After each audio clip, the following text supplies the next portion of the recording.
Hello. Trouble loading. Hello. Hello. How are we doing, everybody? Awesome. Good. We're here. Question mark? We are here and question mark. That is, in fact, the mood for today's session. I am here and I am dizzy. So, welcome back to another episode of The Empire of Blood. Episode 15. We are a mere 5-ish, 4-ish episodes away from the finale of this arc, which I am very excited for. But episode 15 of The Empire of Blood, Somber Mornings. Would one of my ill-fated heroes like to do a recap for a point of inspiration?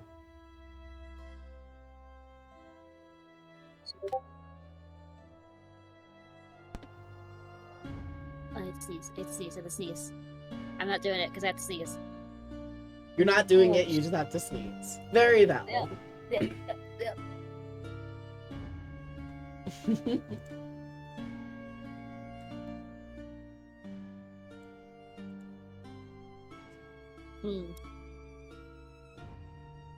What did happen last time?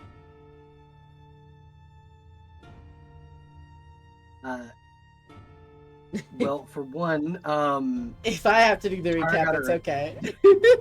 I don't remember everything, and I've lost my notes document. But I can give a brief of what I remember. Mhm. I remember that Tara got her affliction fixed. Yes, That's indeed. always a plus. And then I believe that Evander had a long chat with Enyo, not Venyo. And then Tara and Enyo had a chat, and Venyo came out because Venyo is pissed. And then after that, I remember. After that, I remember.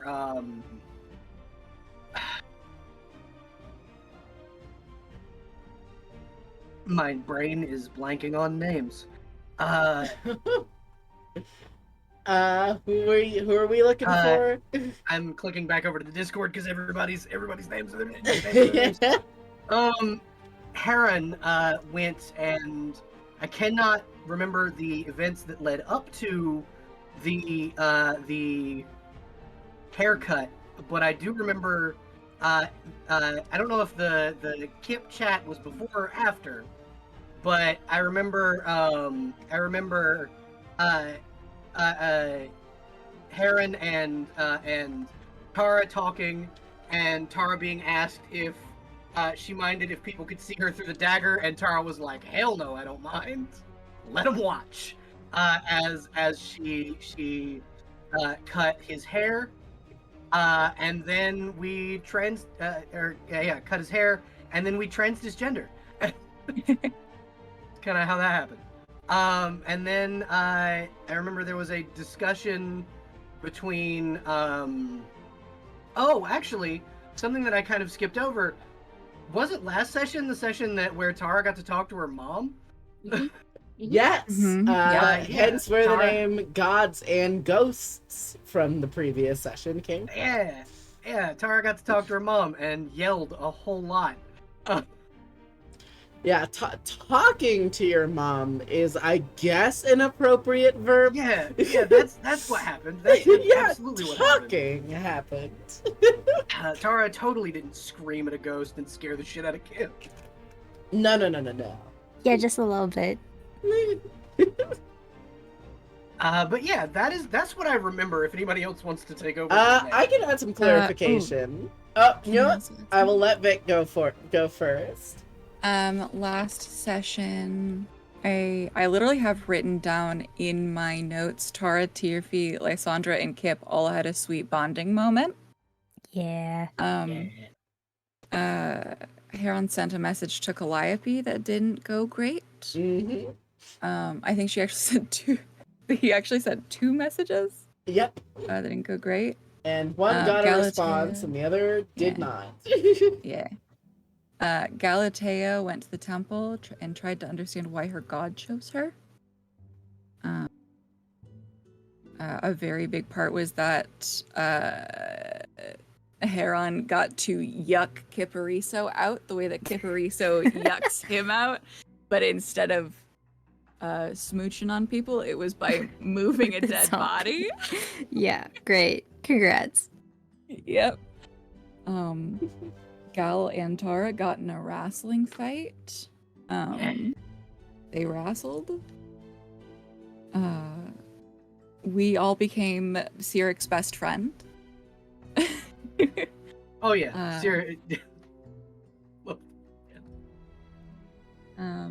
And when Tara went to the temple, there were like weird corridors that like changed compared to when oh god, to when Heron went. It's gonna take us a while to get that down, and that's okay.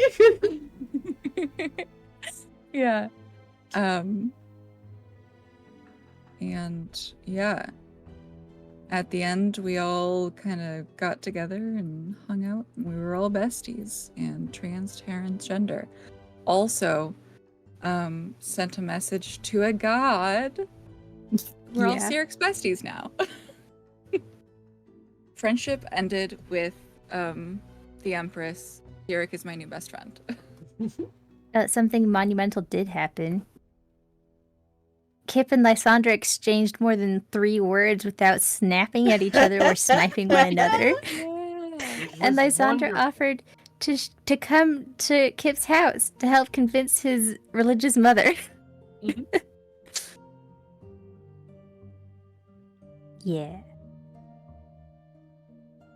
And new snake, yes, there was new snake. Also, there was a little teaser last session, wasn't there? Yes.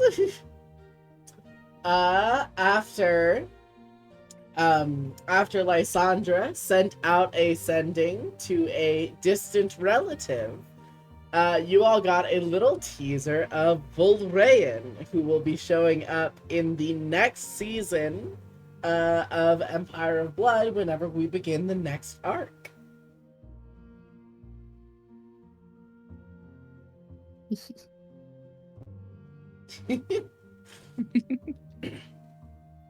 And I don't know if it was mentioned during your recap, Tara, but a very important thing happened where Tara had a communion with Sirik and Kalios, where she was presented with a very fun trial, a deer carcass and a dagger. And you correctly surmised how to win said trial, which is giving the trophies and the spoils of the kill to Kalios and giving the usable meat and furs to Sirik. Because of this, I won't lie. I did metagame a smidge because I know so much about your world. I mean, that's fair, but I love it. No, it was a very fun challenge for Tara to have undergone. But you got blessed by not only the god of the harvest, but also the god of hunting. And though I haven't quite finished the item card yet, it's been a very busy week for me. The blade Dusk's Tooth was enchanted and blessed by the twin gods of harvest and hunt, and now carries with it a divine blessing on top of its sentimental value. I'm so excited. And you made one final request to the Lord of Red Harvest, which was one more hunt to undergo before you left the confines of the jungle. And pulling him out from the cavity in his rib cage, a dire bear was let loose into the wilderness. And Tara thought, I think very appropriately, that it would be a fun idea to take Heron along. Because what is more manly and gender affirming than hunting? The newly converted. Yes, this is also technically speaking, a religious rite for Heron to go on this hunt with you. It is. It is the first hunt of a new convert, and Tara is going to, as her mother did before, teach those younger than her how to kill big shit. All right. So, Tara, go ahead and add that point of inspiration. Oh, thank you. And question for Lysandra. Me. What is the number for this session?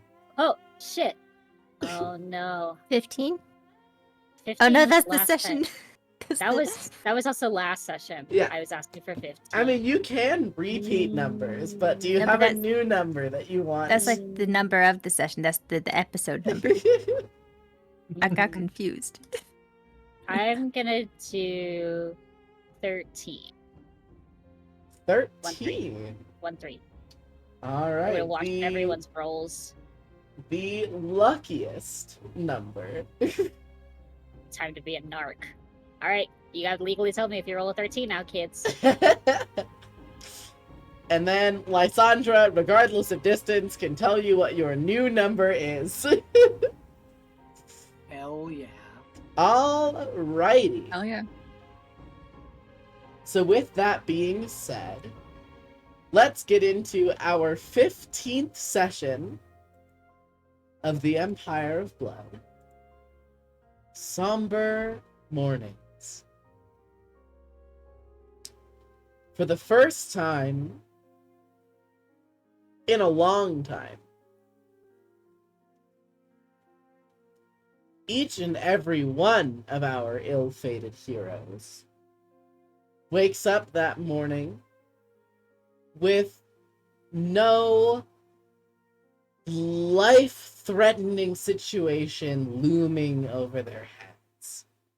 The phalanx has been dealt with, the gods have been negotiated with, champions have been selected, and a very tentative peace accord was struck with the Wraith of Tura. Other than the elements themselves, you all get to enjoy a morning with the comfort that there are no looming threats for any of you to deal with. And it's just about spending the rest of your 4 days here in the jungles before the ferry comes to retrieve you all. There are no looming threats other than Tara and to the bear. Yes, the bear wakes up with a chill down its spine. Like what the fuck? Perfect. This is what? But it's barely cold. Oh my god. So, Tara, just like normal, you are up at the ass crack of dawn. Oh yeah, before the ass crack of dawn. Like it's 4:30 in the morning. Just gently, hey Heron, you up? Hey Vic, you tell me, what time did Heron go to bed last night? I think Heron is used to very like regimented. This is bedtime, so probably, I don't know, like when the sun went down and after they ate dinner. Okay. So I will say, perhaps a little bit startled, but not, your rest is not interrupted in a way that deprives you of its benefits when Tara wakes you up in the early morning. And when Tara wakes you up, Tara does wake you up with breakfast. Like it's Tara with a plate full of food. Oh, Are you awake? why are you awake? It's the sun isn't awake. What are Well, you doing? the reason I am up this early is because I have a hunt. My god has blessed me with a creature to hunt, and being that you are newly converted to the same faith I am, I was here to ask you, would you like to go hunting with me? Also, I made breakfast. The amount of food Tara has brought is copious and hard to wrap your head around. Because you're used to, like, you know, a regular caloric intake for, like, your standard priestly duties.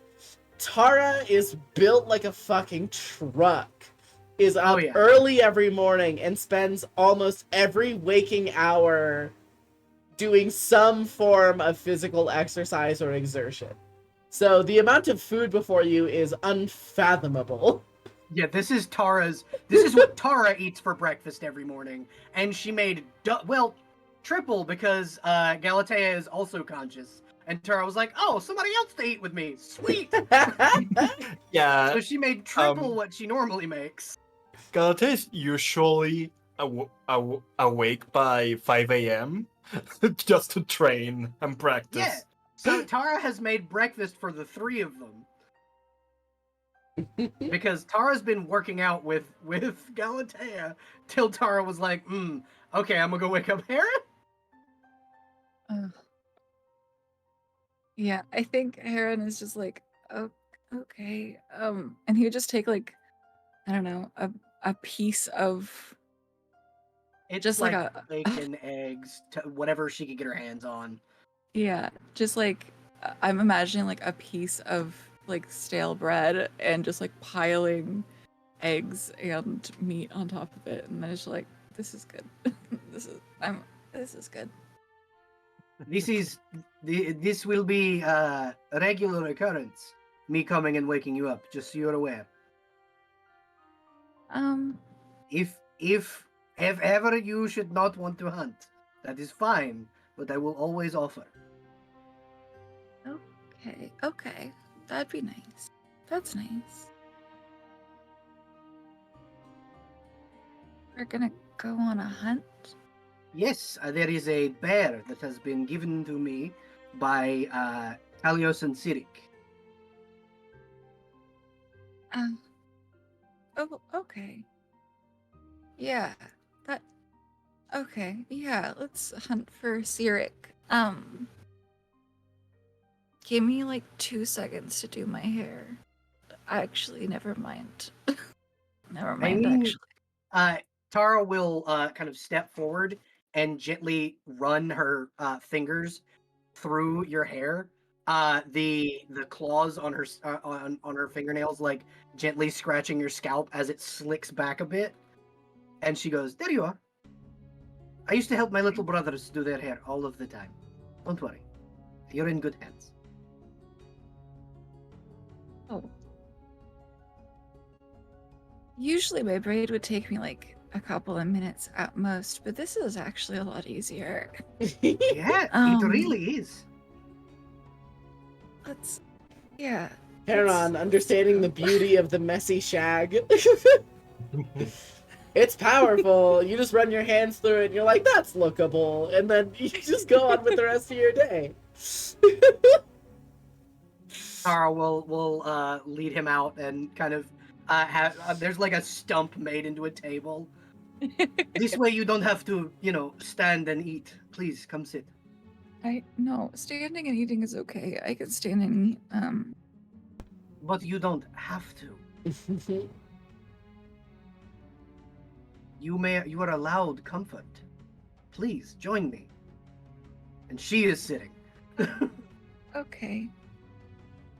This is how family eats, little one.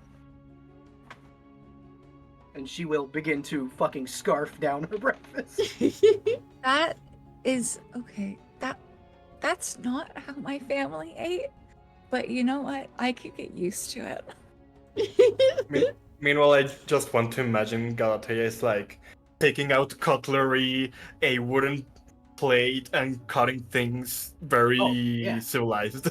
Yeah. Or No, very Tara's proper. eating like a fucking barbarian, while Gal's over here just like full place set. See, I think it's perfectly on the nose as it is. Tara is eating like a barbarian, and Galatea is eating like a paladin. Yeah. Exactly. And Yeah. Tara, very quickly finishing her meal, will like stretch out and just be like, "Oh, this is going to be a good day."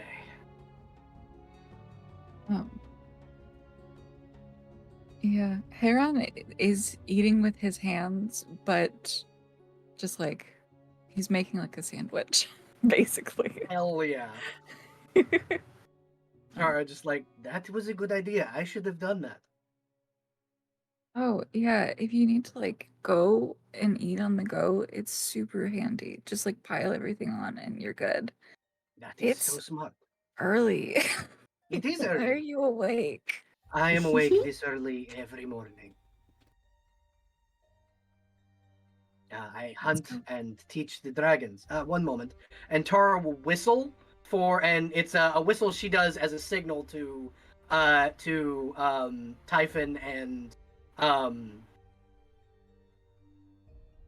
Delphi. I couldn't remember the name. So the perfect juxtaposition of the two. Typhon absolutely flies out of the tent and like barrels out and is like skittering across the ground. And on the opposite note, Delphi very lazily sticks her head out from the tent and just slowly waddles out from it.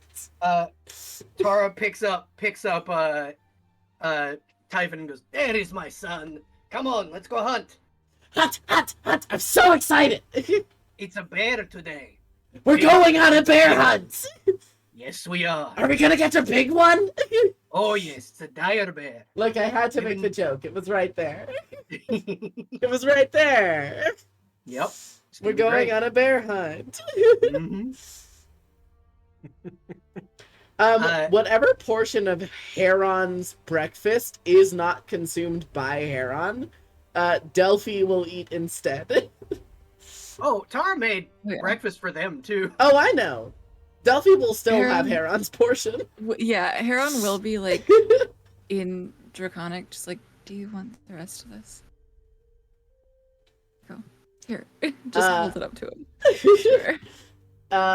Delphi will like lean her head in and sniff it a little bit. And then a like reptilian smile curls across her face and she'll go, "I appreciate the tribute." And she'll just begin eating out of your plate. Fuck yeah. Okay. Yeah, that works. All of my dragons are glorified cats, and I am correct in personifying them this way.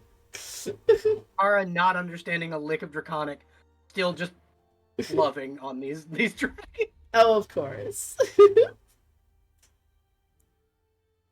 All right. Now, is Galatea coming with them to hunt the dire bear, or is it just like she got up at the same time but isn't participating in the activity? I mean, if she's invited, she's happy to go. Tara says Tara will kind of look to Galatea and go, "We are going hunting. It is a religious rite. If you would like, you may come with us." Sure. All right, the more the merrier. And Tara will lead them off into her old hunting paths through the woods.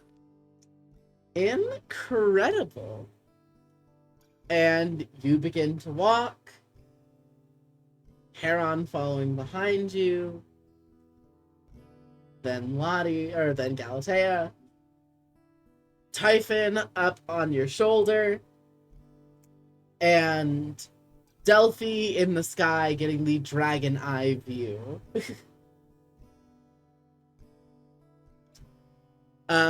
So I haven't fully written the item card for this, but this is gonna be weird and not make a lot of sense, but this is how I wrote the benefit. When you roll survival checks, you can add your strength modifier on top of the result. So it's your wisdom plus the d20 roll plus your proficiency bonus and plus your strength mod. How That's did- like a +9. Yeah, it's pretty good. 1 second, I'm just double checking something. I haven't entirely worked out the logic for this, but I said, fuck it, that feels cool. Sure. So I'm gonna go ahead and roll. 24 so plus 24 4 plus, from plus strength. 4 is 28. 28. And that is precisely what I was expecting when I gave you this feature. Yeah, so Tara is very, very quickly able to track down this bear. Yes, absolutely. So much so that not only do you have the opportunity to jump, to like get the jump on it, you have an opportunity to prevent a scripted event from occurring. So please do me a favor, if you may, and give me a D100. All right.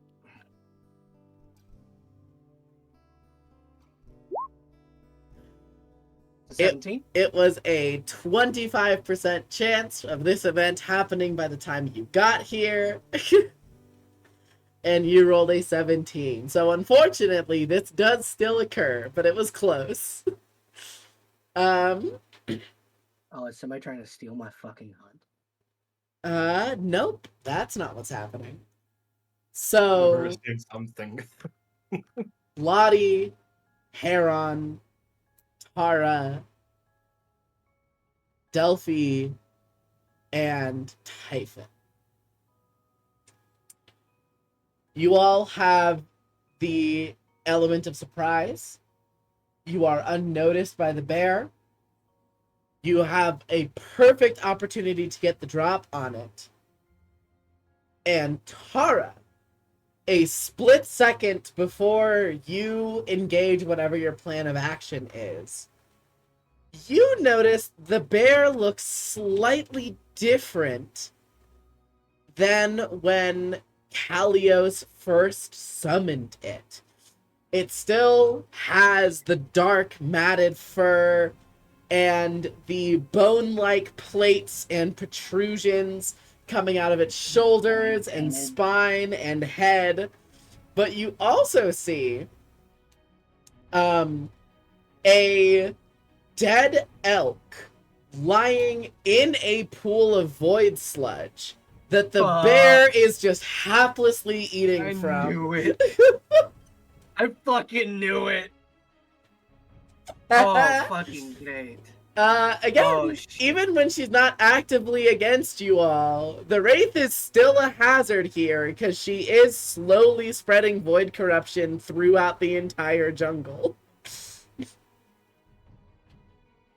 No, Alright, this is going to be a little harder than what I had anticipated, but okay, I can kill it. And Tara will crack her knuckles and kind of go, remind me when this is over to go yell in that puddle. And will pounce on this thing. Alrighty. Weapon drawn. I posted a picture of what it looks like in the no mic chat. Oh great! Oh great! Oh great! Oh fucking fantastic! It's okay. It's just a bear. Uh-huh. It's Mordu. Fucking right. It's Mordu. God damn it. Well played. Well played. Well done. You motherfucker. Thank you. I do my best. But yeah, no, Tara's gonna go 2 hands on the sword right for the back of the neck. Okay. So, because, audience, this is pre-recorded, so you'll have no way of knowing this. We actually started this recording an hour after we were supposed to, because we're experiencing a very fun technical difficulty at the moment, which is all of our Roll20 sheets are just covered in, like, just They random, look like redacted. like, yeah, it looks like items of our sheet are redacted. It's just like It got solid, corrupted by the void. solid, bold black lines are all over our character sheets and making them a headache to read. So this was going to be a proper combat, but by virtue of our sheets are busted, we're instead going to be making this a much tamer skill challenge. Can I petition, because we got the drop on it, because Tara's been preparing all morning, because Tara's been up a while. Yeah. And because it is not paying attention, advantage on this roll. Yes, I was gonna give it to you anyways, but yes, Awesome. you listed the reasons why. That's Alright. a 21. I was going to ask if 21. you could get blessed, but you know. I Same. mean, if you want to. Add your bonus from athletics to that. My bonus from athletics Yes. is 7, I think. Mm-hmm. So another Yeah. 28. So 28, yeah, another 28. Incredible. Dusk's Tooth is a blade that you have been with for a very long time. And it's very familiar to you. It has been a very close friend of yours ever since the initial assault on your camp all those years ago. And you're not sure exactly how to feel it, or like how to define it. But there's a feeling as you are swinging the blade out. Again, it's like I've described with my relic items before. How it is alive, even if it isn't necessarily sentient or possessed of intelligence or autonomy. There is a sense of unity that you hadn't felt with the blade before it was magically blessed. When Tara begins to feel this, she'll smile and go, "Good to see you're excited too." Gosh, there was another way I wanted to describe it, but I could not think of it in time. Or like, it's kind of like the idea of like having an extension to, like it doesn't feel like you're wielding a weapon. It feels like the weapon is a part of your arm and moves with it and is joined with it as one body. It's not a thing that you're using. It's a thing that It's part feels of like you. it's a part of you now. Precisely. Yeah. Yeah, no, Tara will kiss the blade before fucking plunging it in the back of its bear's neck. Incredible. You bring the blade down and you have a clean aim towards the back of the skull, right where the base of the skull meets with the vertebrae. And on a normal bear, there would be no resistance.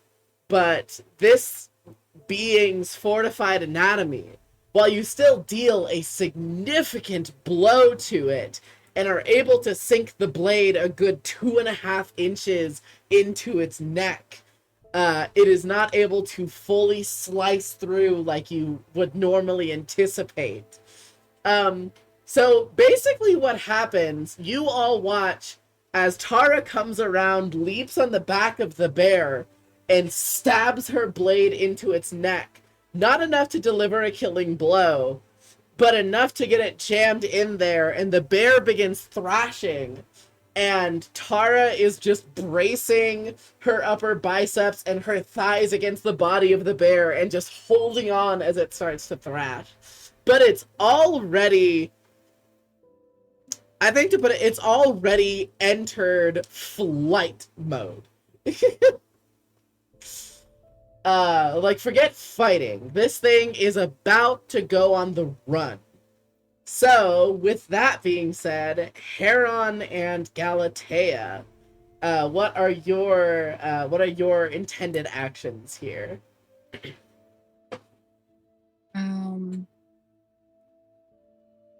Good question. So it's going to try and run away, right? Yes, you see it preparing to bolt. I am going to get into melee Okay. so that it can't run away because of Sentinel. Incredible. So what we're gonna say is this, because it's immediately trying to run. It's not like an intelligent combatant where they know when they're boxed into a corner and have the ability to change their plans and improvise on the fly. You have Tara has already triggered a primal fear in this beast. And so any rationality it might have been possessed of is already out the window. So go ahead and give me another strength athletics check, as it will immediately begin to leave your threatened area. Okay. I'm assuming straight roll, no advantage, or with advantage? I will say what Tara is doing will give you advantage. Got it. Tara's extreme success is giving you a better shot. Tara's got one hand in the fur, the other on the fucking blade. So I rolled a 4 for a total of 10.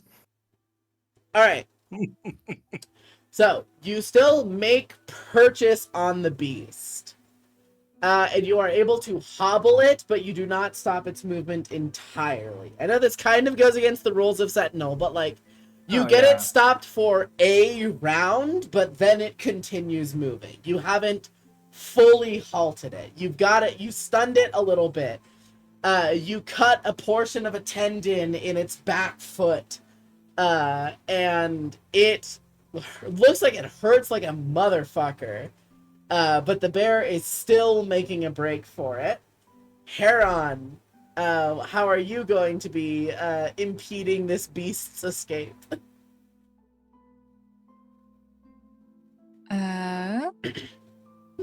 I know that we're doing like a skill check, but would it be possible to cast a spell? You can cast a spell about it, yeah. What are you thinking? I was thinking of casting blindness on this bear. That is a Blindness Constitution Death save Knife? to resist, right? Yes. Okay. That is a con save. All right. With my What is your DC? with my new fun funky blade, it is a 17. Incredible.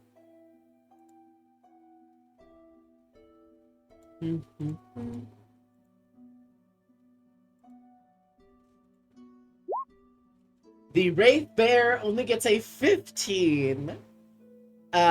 So you watch as its eyes sort of rapidly cataract, and like they rapidly develop cataracts, and the eyes are milky and unfocused and kind of looking off into the middle distance, with blood vessels in the sides of the eyes popping, and immediately I will give this to you as a reaction, Tara. As it is blinded and has a sliced tendon in the back of its foot, you have the ability to direct it on basically whatever course you want to start sending it on. Where's the biggest tree? You got it. Absolutely. You turn your blade due north and bring its head down with you, and it sort of lists off to the side and begins heading in the direction scrambling and running with all of its might directly towards the heftiest trunk you were able to find. Mm-hmm. The bear is going to take its action and let's see. Okay, so just at the start of its turn, this is a fun thing that's going on.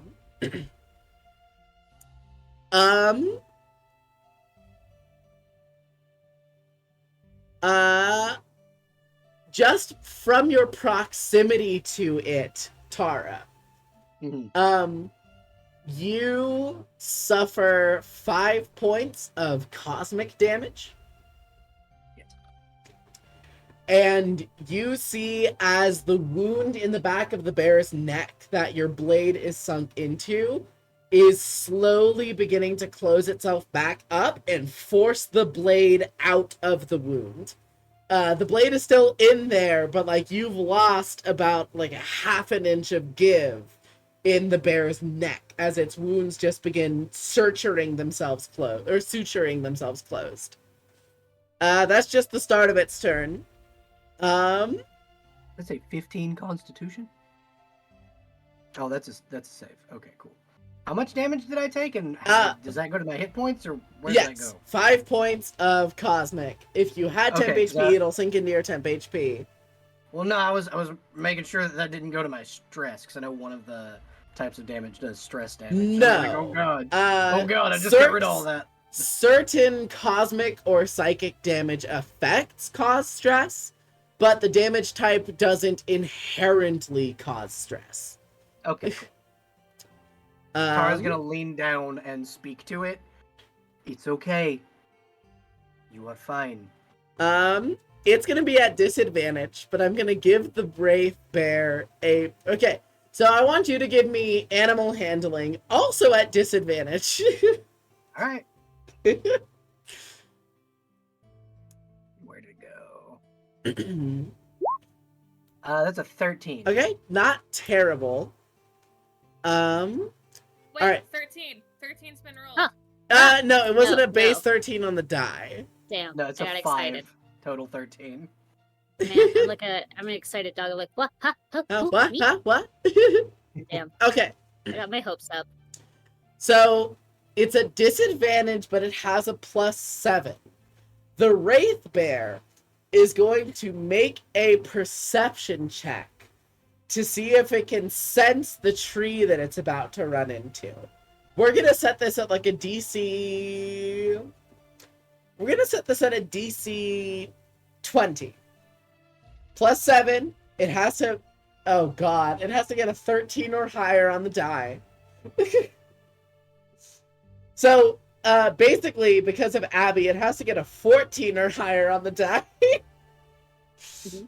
And if it succeeds, it will be able to use its incorporeal movement to pass through the tree while Tara hits it head on.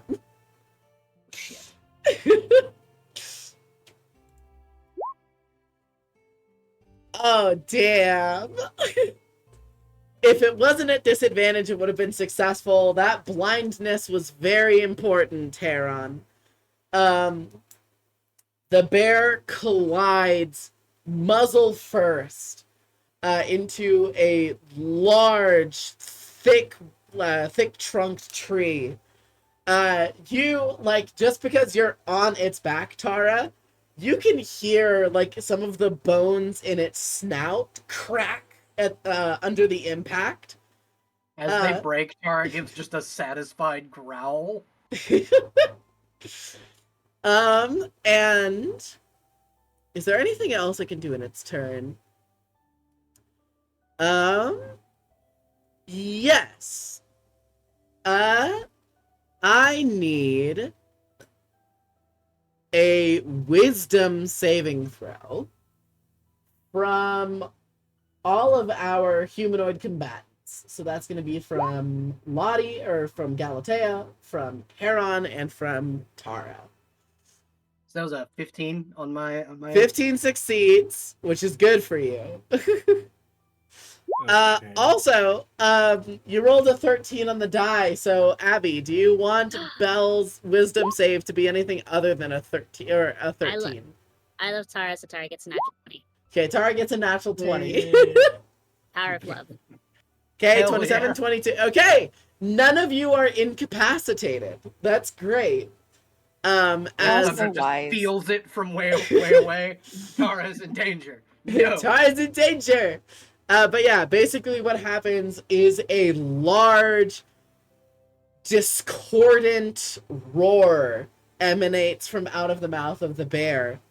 And luckily, none of you are incapacitated, which is very good for you.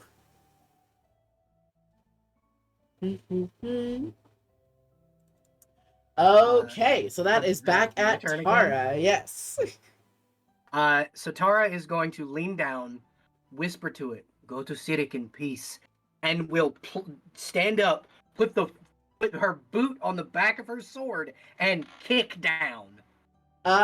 Yes. As you are raging, you can yeah. you roll this with advantage. Give me an athletics check. It's a 23. It's a 16 on the die. So Okie it dokie. changed to a nat 20. You bring heel of sandal to pommel of sword, and it sinks a good couple of inches into the neck of the bear. Heron and Galatea, who are not on top of it, you both can see like the very fine point of a sword break through the other side of its neck, and it is on its death throes, but I void. wanna just say something real Yeah, quick. go ahead. The way Tara had angled the sword, it's going toward the brain. Oh, okay. That way it's quick, swift, and the bear doesn't feel anything. Gotcha. Then I have to make. I'm gonna tell you what. I'm gonna even this out. I'm gonna make the bear make a con save. It does have weird void stuff altering its constitution. Absolutely. That's But I'm gonna say, if it meets your save, it's still good for another round. If it fails it by less than 5, it is dropped into unconsciousness.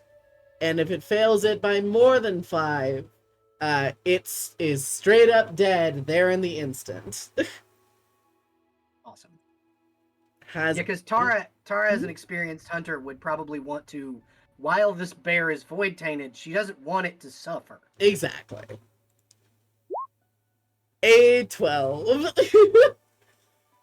One solid kick, and those of you on the outskirts hear the splitting of bone as the blade penetrates through the back of the skull and into the cranial cavity. And there is a lurch of the bear's body as the sudden shock and very abrupt and painful and fatal, but still very sudden stimulation of its nerves racks its entire body, but eventually both of the bear's feet end up planted, or no, all 4 of the bear's feet end up planted on the ground. And there's a little bit of a slack to it, and its head lolls forward. And it stays standing, but it has been dispatched. Tara will bring it very will slide the blade out and bring it very gently to lay it on its side. And just, "It is okay. Sleep now." And she will wait for a moment before turning to Heron and Galatea and go, "That was a fucking wonderful hunt." And she'll clean the gray matter and fucking blood off of her sword before putting it away. Heron, What is your impression of the event that just happened in the last, 12 seconds? Horrified. Like he's been awake for an hour, and then I think he's still like blinking the sleep out of his eyes, and he's just like, "What? How did you? Okay, I can actually explain if you'd like to come over here. okay." So Tara will roll the bear onto its belly and point just to where the sword went in. So one of the things that Sirik teaches us is when we are hunting, and Kalios as well, but Sirik is the god whom we will be giving some of this bounty to. Sirik teaches us that an animal, when we hunt it, should not suffer. And the way I killed this beautiful beast was I took my blade, put it just between the vertebrae and where it meets the skull, and then, as you saw, I kicked it until it went into the brain. Normally, I wouldn't need to do that, but this, and she'll pat the bear's back. This is a dire bear, and a void tainted one at that, so I can't even feed people with it. But, it is a dire bear. These are wonderful and powerful beasts that I very rarely get to see. I very rarely get to hunt. It should not suffer just because it is stronger than me. Because this beast could have killed me had we not gotten the surprise on it.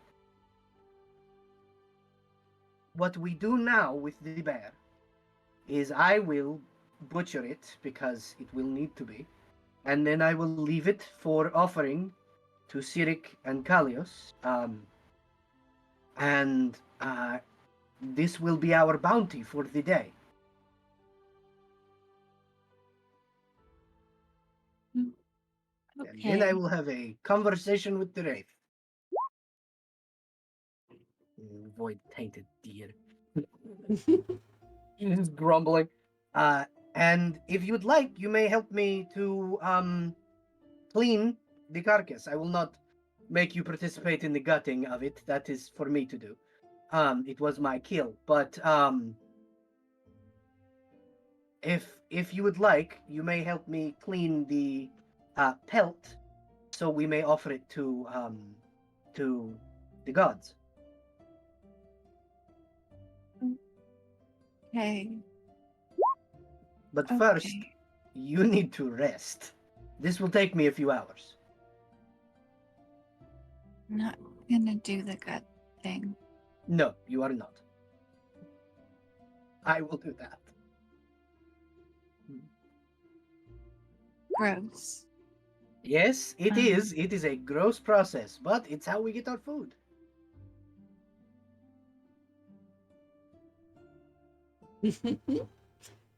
Fair enough. Heron just like debating on becoming vegetarian. Tara will lift the bear onto her shoulder if she can. If it's Tara is strong, but I don't know if she can carry it alone. But she'll lift it as best she can onto her shoulder to carry it back to camp. Heron would try to help, but he also is not strong at all. In the Galatea least. helps. Awesome. So Galatea and Tara carry this massive beast back to camp. Yeah, and Heron also has a hand on it. They carry it, and he's just Incredible. there. And slowly, you all make your way back to camp with a sadly not very edible, but still very well-earned hunt. Yeah, I did have the a meat. question. I have an answer. So I think this is the first real spell, other than like sending, that Heron has used since kind of changing where he's getting, like, who he's worshipping. How does it feel? Ooh, How do you like think that calling it on this feels magic now compared? that you're not deriving it from Leora. Yeah, like the way that I think of blood magic is that a lot of it is from the person casting the spell, like it is Hmm. blood magic. But I do Yes. think that there is some that is derived from a god that you are worshiping because it's a cleric class, you know? Yes. So what do you think as the DM is the difference Ooh. between Empress Leora, Divya, and Cyric? Gosh, this is a fun question. Just answering it off the top of my head, I imagine in a very interesting way, magic pulled from the Empress feels borrowed in that it doesn't truly like belong to you. The sense of like it feels like casting this magic comes with an expectation to use your magic a certain way, in a way that pleases the will of the Empress. It feels like you are not, it's not necessarily like a warlock where magic is borrowed in a very literal sense. It feels like there is an expectation that comes with using magic bestowed to you by the Empress. And the magic given to you by Cyric feels more natural to you. Like it feels more free and devoid of judgment than the magic that Leora gives to you. Oh yeah. Thank you. You're welcome. So, Tara, kind of walking back with them, was, kind of looking at Heron and thinking about the new convert, then thinks for a second, looks at Heron and goes, I don't remember what they're called, but you remember those magic items we got from Decima? The amulets, right? Like the brooches? Yeah. Yes. Yeah, so Tara will turn to Heron and go, Heron, I have a question for you. Mhm. A while back, when we went into the sewers, we were given a brooch by Decima. Are you still wearing it? No. Oh, thank goodness. Whew. If I recall, Heron got rid of his a while ago. Okay, Yeah. cool. Tara didn't know that information. I think Heron would tell you. He'd just say, no, I left that in the Colosseum. Before the whole, kill your family bit happened. I'm really glad I didn't have to kick your ass that day. Oh, I think we should spar at some point. Oh, 100%, anytime you want. I am down anytime.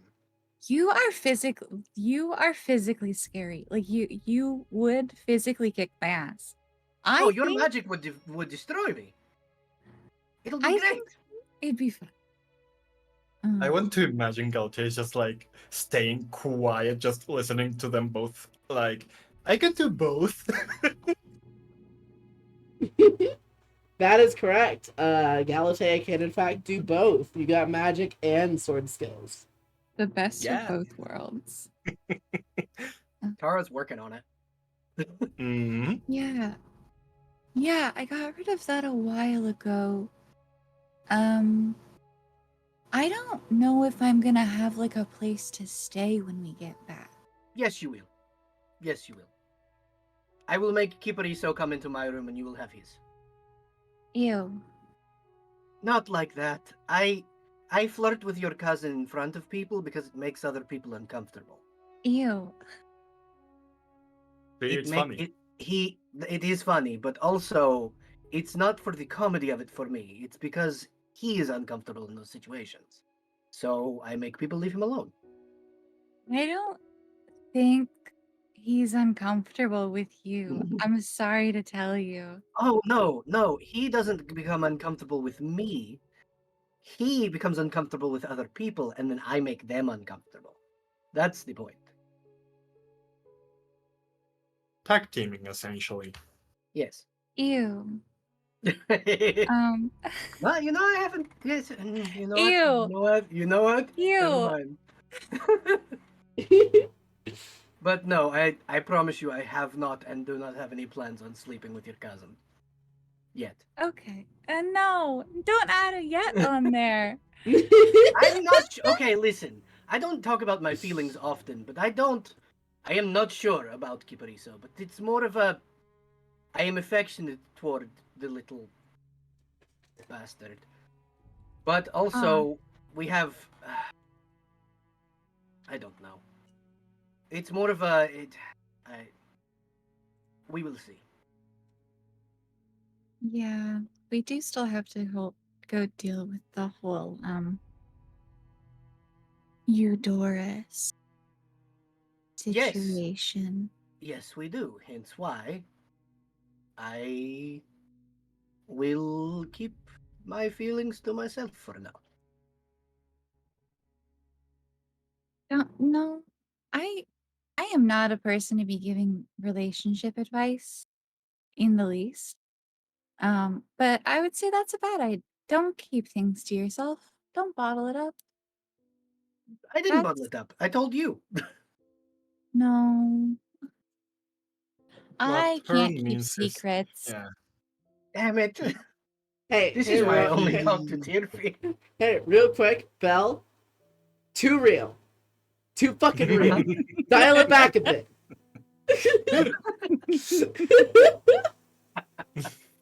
Proceed, but that's way too Yeah. real. Yeah.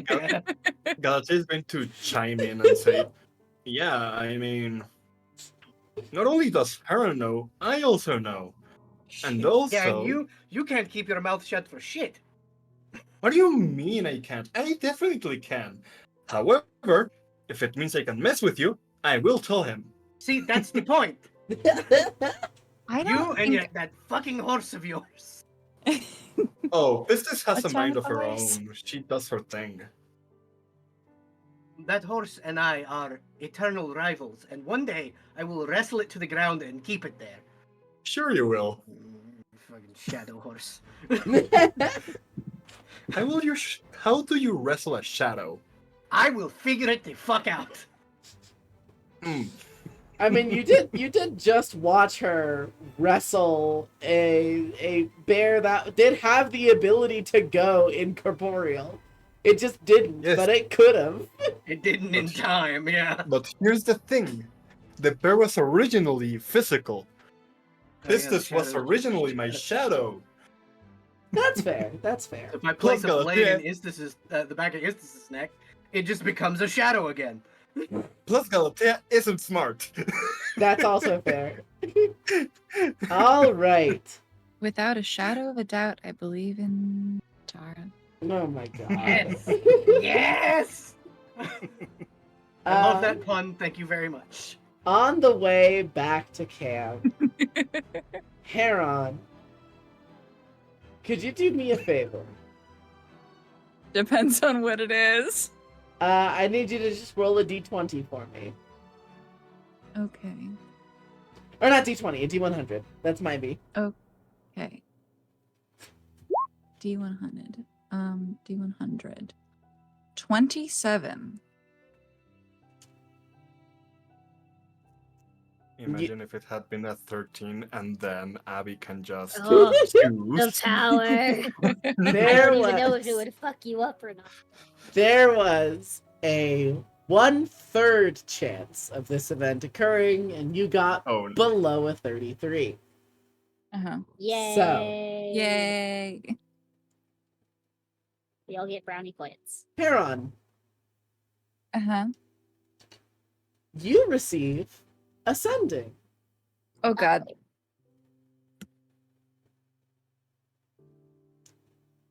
From whomst?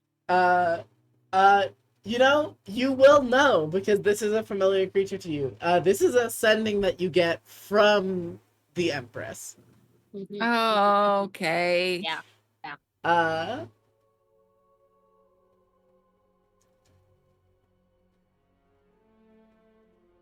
Ibis,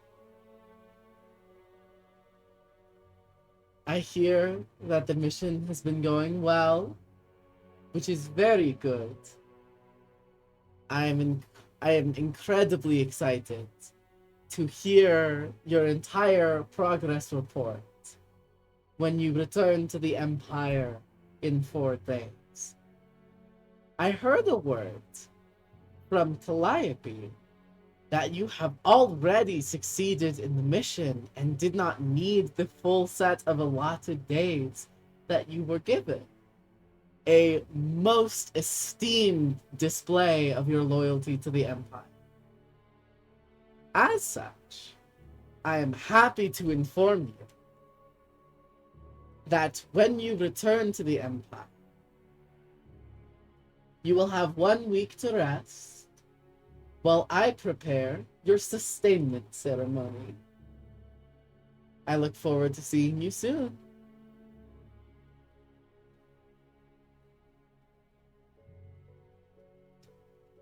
And you do not have to reply, but like with Calliope the day before, Leora will know that you chose not to reply. I think he just replies, I will see you soon.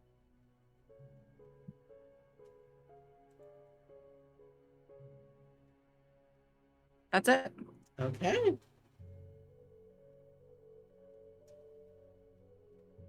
And Tara and Galatea, you both immediately see Heron go pale. Are you okay? Oh, no. No, not at all, actually.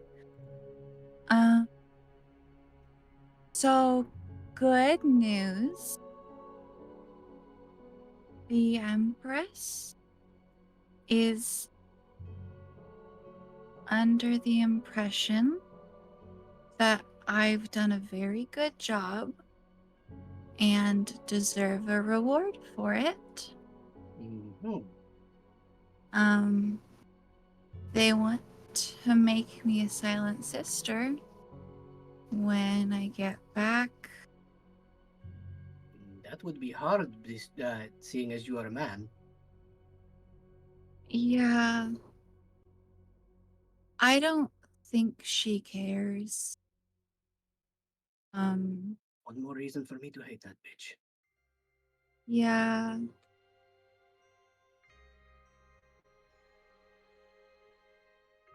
What do you want to do about it?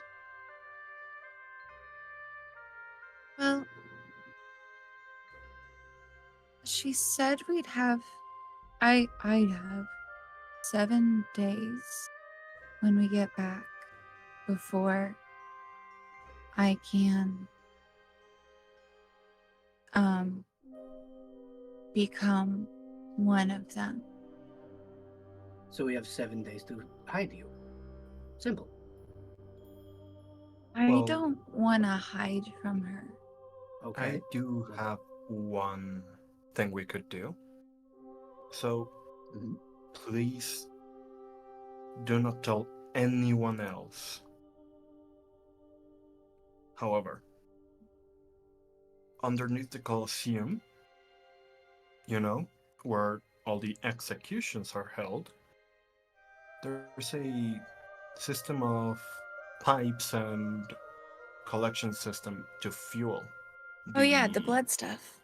Yeah. I'm sorry, I'm feeding that bitch? Oh, yeah. But Great! you Heron. also had no choice, to be honest. Heron, you've seen the sustainment engines through the Yeah. reflection from Calliope's dagger. I accidentally learned about that a couple of days ago.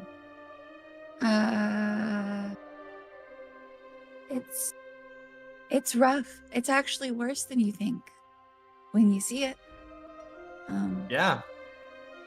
So, Wonderful. Then if I am forced to kill anyone, I will just snap necks. I don't know. if that'll matter. I think they'll No, bleed they'll him recover dry the body anyway. and they'll recover the body and then dry it out. However, Mm. Hey, what we could do is ask someone that we know that can make cool alchemical things, or someone that can get Aye. us a bottle that with infinite fluids. I don't know, and break the pipes. You know, I think I know just the person. Let me go make her some breakfast. Yeah. And that's a perfect place to snap cut or smash cut back to the camp. So while Galatea, Heron, and Tara were off gallivanting on their own little expedition, Kipariso, Lysandra, Tirfi, or Enyo, were any of you doing anything during that time, or want to do something before they get back to the campsite? Oh yeah, I was doing something. I Okie still do dokie. my thing, but it can wait. Sleeping. Okay, Kip was sleeping. Enyo, we'll do your scene real quick. Ah! Surprise! I was like, no, I'm more than happy to let everyone else do their thing first. Ha ha ha ha. This is fine. Nope, JK. nope, we're going straight for the drama. We're nipping it in the bud right now. No, Abby, please. There is something I want to do later, but it's still morning. Okay, Don't you worry, know what? I'll wake up Kip. Don't worry. Okay, you'll wake up Kip. Hang on, real quick. Void, can you just roll me a d20? Yeah, sure, boss. Okay, Roll a 13. 16. Shit. 16. Abby can't save you. Shit. Alright, Enyo, you are going first. Oh, great. Let me save and put the title on my Minecraft. So Oh I my can... goodness. Look, I have been listening to you bozos and building a house. And now I have to do a thingy. I have notes beside me. They're very brief, but I have notes. So, you wake up bright and early in the morning, as is your routine as a magistrate, cuddled into the fur of Ares. And a very familiar tabaxi gentleman who... Oh yeah, okay. Because I remembered we did the talk. It was early, and then I ran off. Yep. To the field. Yeah. Okay. Continue. Sorry. Took an angry nap. Took an angry nap. Tabaxi gentleman who is honoring your personal space, but is walking around the perimeter of your clearing and constantly keeping an eye out for danger. I think. I do love the name Zenio has just stuck because it's so much easier than me just saying the same name and hoping it gets across. Then I think just kind of sits up and just watches and kind of just like watching to wait for him to like give like a side glance. Okay. Or like any sort of indication. As soon as he does,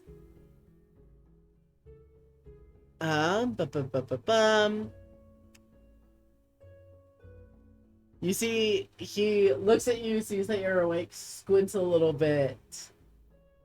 Are you trying to hide who is fronting right now?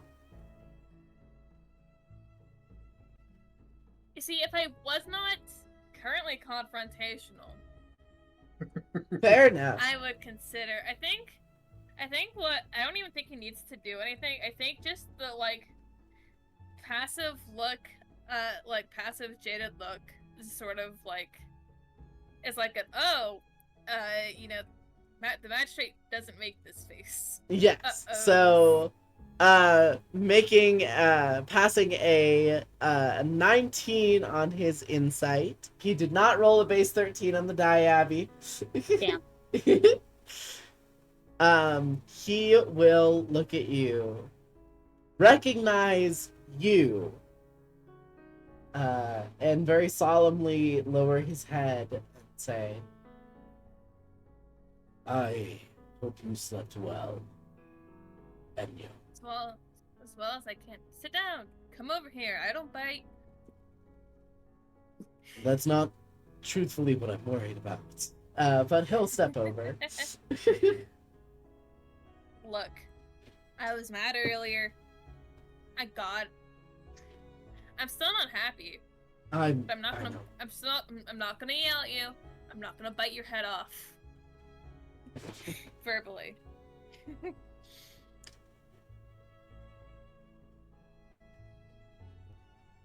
How are you feeling? Do you want the truth? Only and always. Well, I was a little pissed earlier. I've thought about it. And now I'm not really sure. To be honest. I listened in to the conversations that were had, both between you and Tara earlier.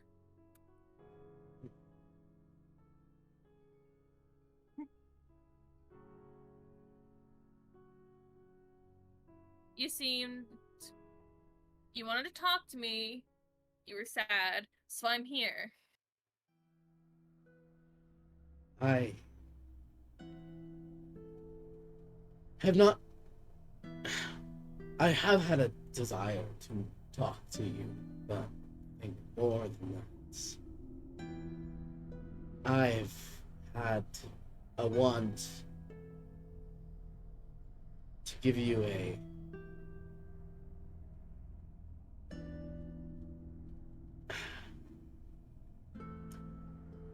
my sincerest condolences for my actions. Well, I'm I'm very grateful that you apologized. already very aware that I haven't, nor may I ever, earn your forgiveness. Good deduction. How long have you been grieving me?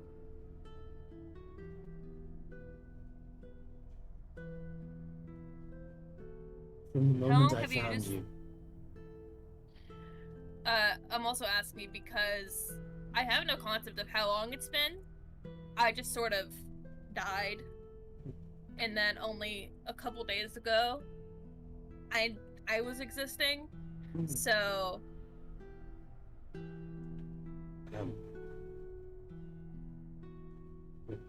more than a few years.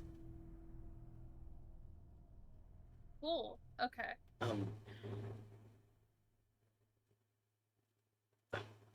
Atticus is fully grown Good for him. and leads the Vox Ancillon.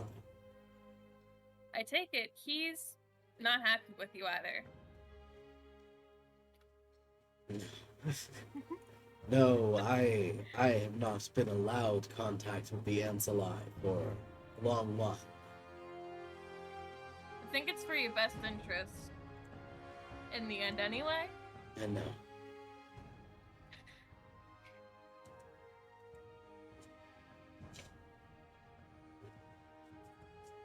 Well, I was sitting here earlier and I was like, oh yeah, how am I gonna tell him I don't forgive him? But I'm glad you know that. I'm glad that's off the table now. I didn't think for a moment that you would.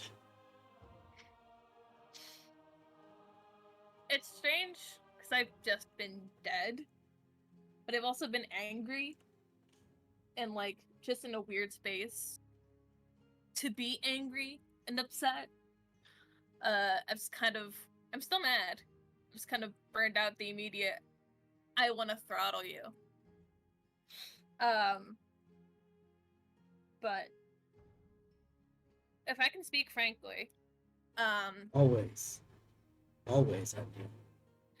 I know it's tough. I know it sucks, frankly.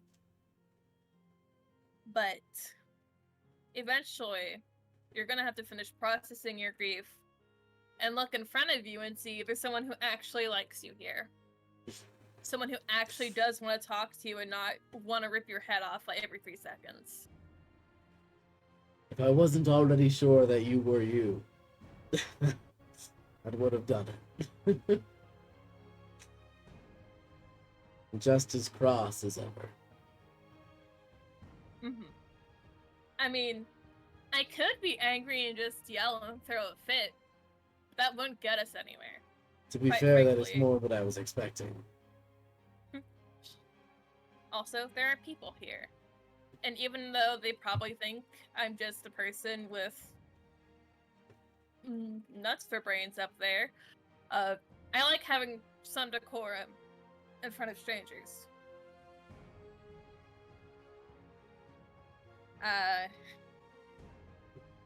But my point being,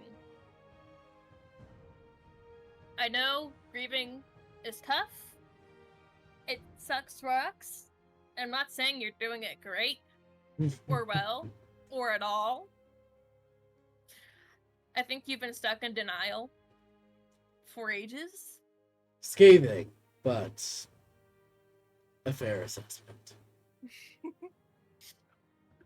You know, I'd say when have I ever been wrong? That's probably never. It's never. Probably. It is in That fact we can never. agree. Ugh. But I'm not sure how long I'm gonna be here doing this, because frankly, I'm not a huge fan of doing this. I almost preferred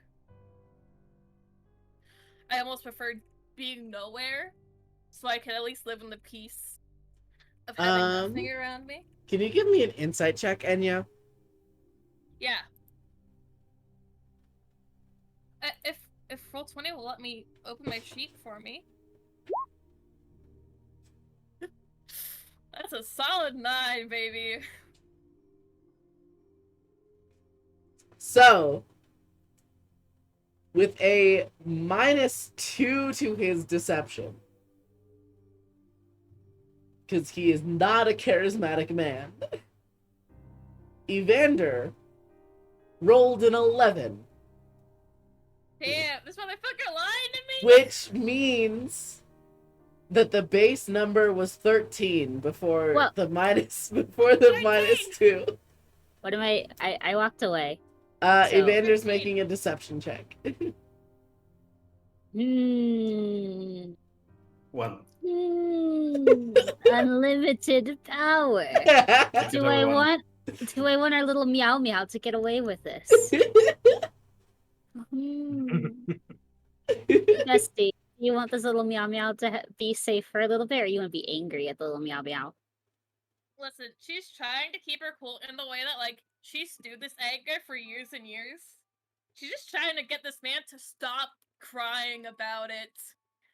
He and also- will get a don't- sexy 8. He will just barely fail. I don't want him to lie to Incredible. me. With a His best- -2, he gets a 6. Ugh. Enyo.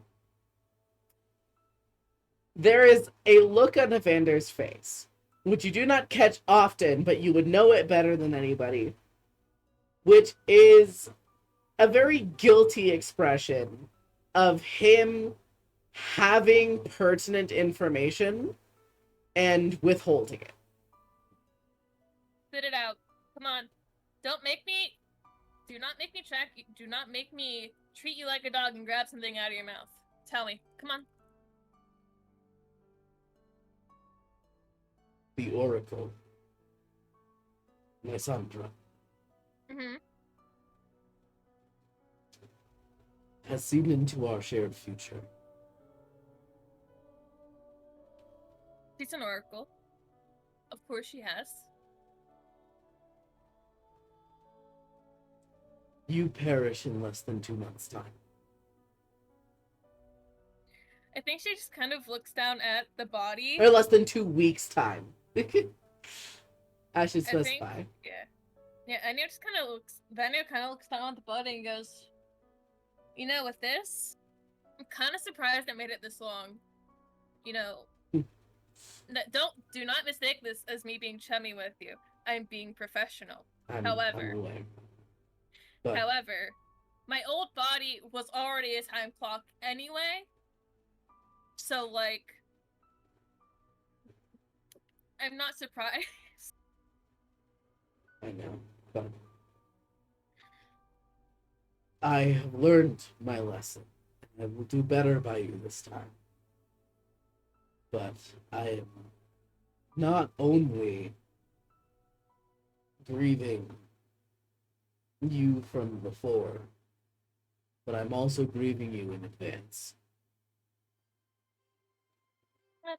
You know, I feel like I haven't said this often.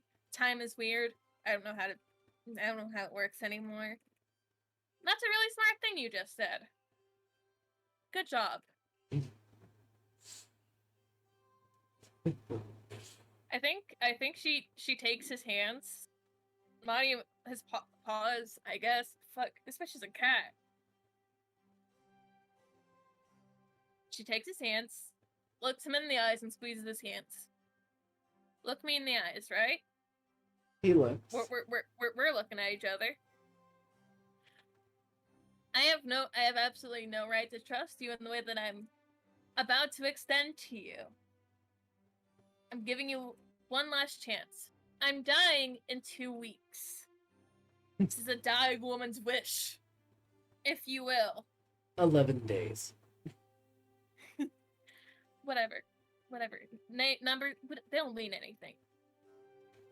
When I die, you can throw that knife I gave you at the sea, or wherever it is you want to get rid of it. Put my body somewhere it's gonna be a bitch for them to get it. Even though I don't know what they're gonna get out of what's left of it, considering it doesn't really feel good to be here. You see, to be honest. he kind of smiles cheekily and says, well, luckily for you, you'll be dying on a boat chartered to a different continent. Oh, do you want to tell me those details about how I die? I'm just, you know me, I'm a glutton for information. Truthfully, the Oracle did not disclose elaborate detail, but all I know is that there will be a moment where all of Enyo's current companion, or the magistrate's current companions. I'm not used to it. No, hey, listen. You get one free pass before I smack you. There will be a moment when all of the magistrate's current companions will be leaving the ship. And I don't know how, I don't know why, but you will be dying on the ship. You know, at least someone's gonna get out of there. It would have been great if that was, us. Or, any time before then, but... Truthfully, if I end up going with you, it will have been just desserts. Listen, if you're still alive after I'm dead, go live your own life. Stop hanging on to, in the best way possible, stop hanging on to me. Go live your own life. She squeezes his hands again, his little paws. Genuinely, and consider the limited kindness I have left in my heart for you. Live your own life. Do whatever the hell it is you want. Just don't bring people back from the dead when they don't want it. You see, he kind of smiles and says, are you sure you don't want me to remain hopelessly codependent for the rest of my days? If you do, I will personally haunt your ass. That won't be helpful.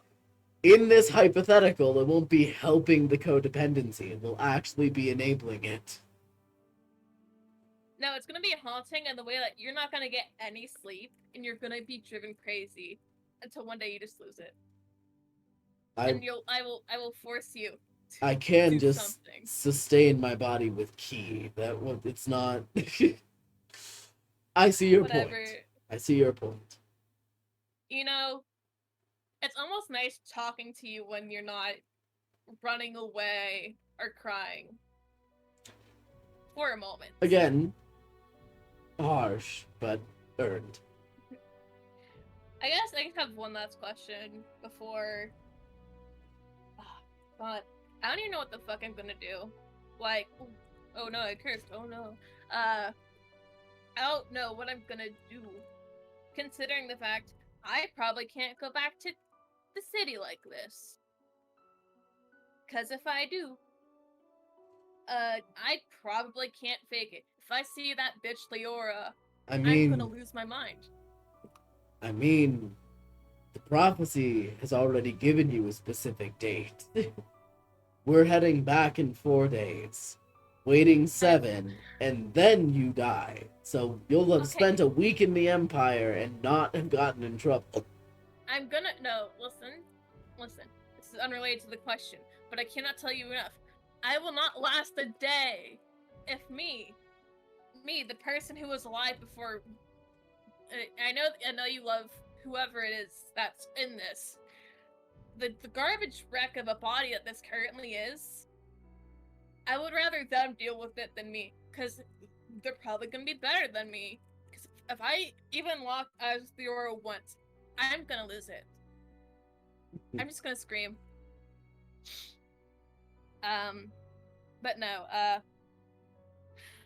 and you can tell me as little as much as you want. What happened in the time between then and now? Is there anything that I should know? Any pertinent information that would be nice for me to have? Truthfully, I have not had attachment to the circles that we used to have. But I do have some information that will sour your spirits. Honey, look at me. My spirits are already bitter. There's nothing you can do to make it worse. He gestures towards Ares. Mm-hmm. This is Ares. Yeah. He is the perfect specimen of a new breed of war beasts that you made single-handedly for the Empire's armies. Mm-hmm. Yeah? There are dozens upon dozens upon dozens more beasts like this who fight for her. And there was no... Well, no, of course I would say, because I didn't have any thoughts. I was gonna say for a moment, oh, there's no contingencies. No, if XYZ happens. No, there's probably not that. What am I thinking? I'm losing it. I mean, if you did plant a kill switch, you would know better than anyone. If I were someone brainwashed to worship the Empire, would I install a kill switch in a thing made for the Empire to protect the Empire?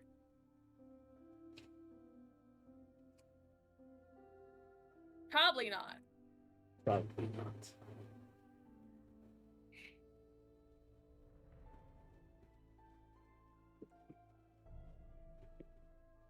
Do you have any questions? Any fun little things you want to say while we're chatting and I'm not completely losing my brain?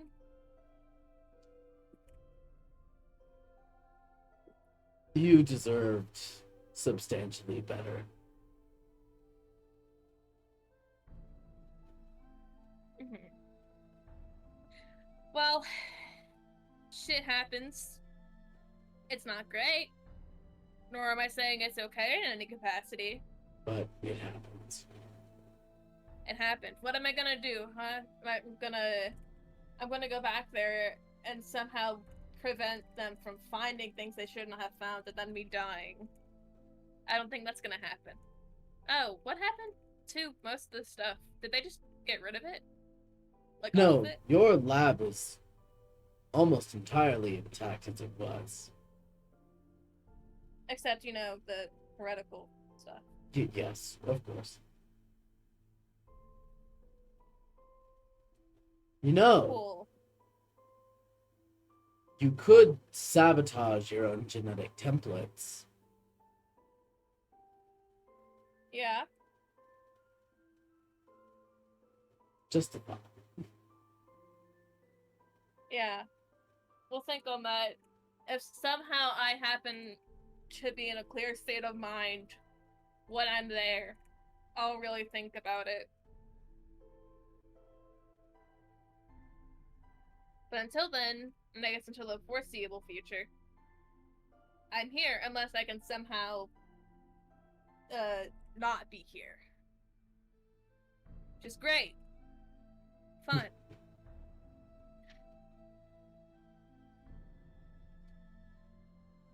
I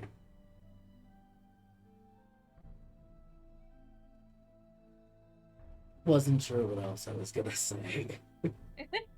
Was it another apology? I do not have the lifespan to give you as many apologies as you have earned from me. Not that I would accept any of them. Glad to know they're there, though.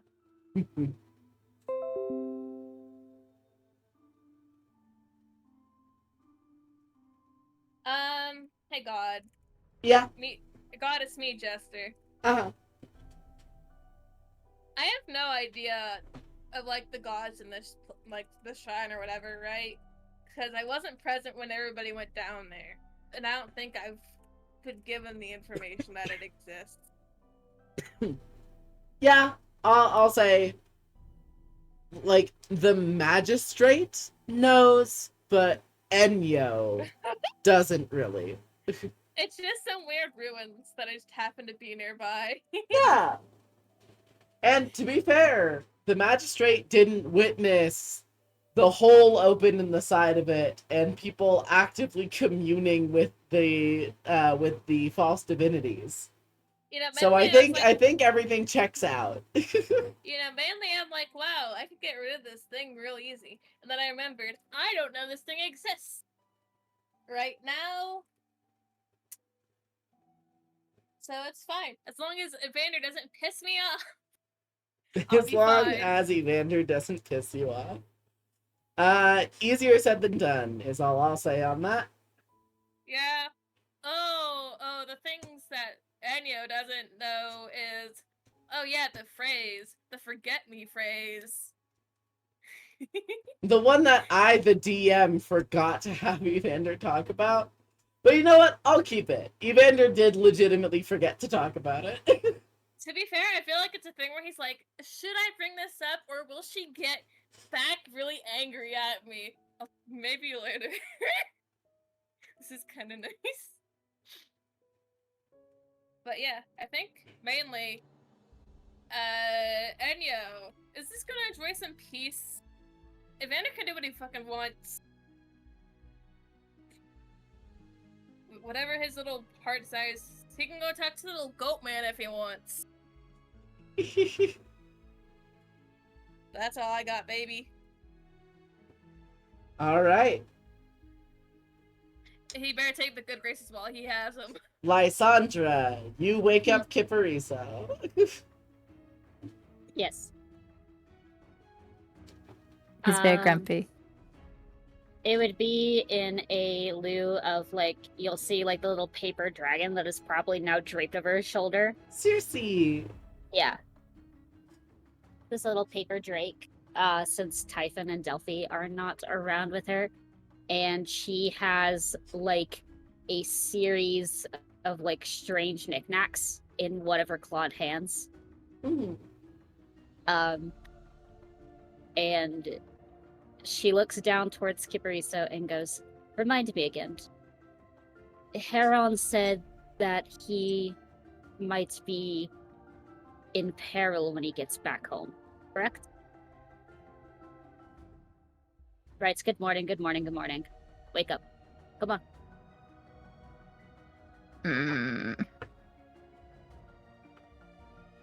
This is a very important question and a very serious token I am making, and I need to know. Come on, wake up. What? Huh? Oh, that's a bright face. Hi. What? What? You said Heron is in danger. Yes? All right, Heron, cousin. Yes. Uh,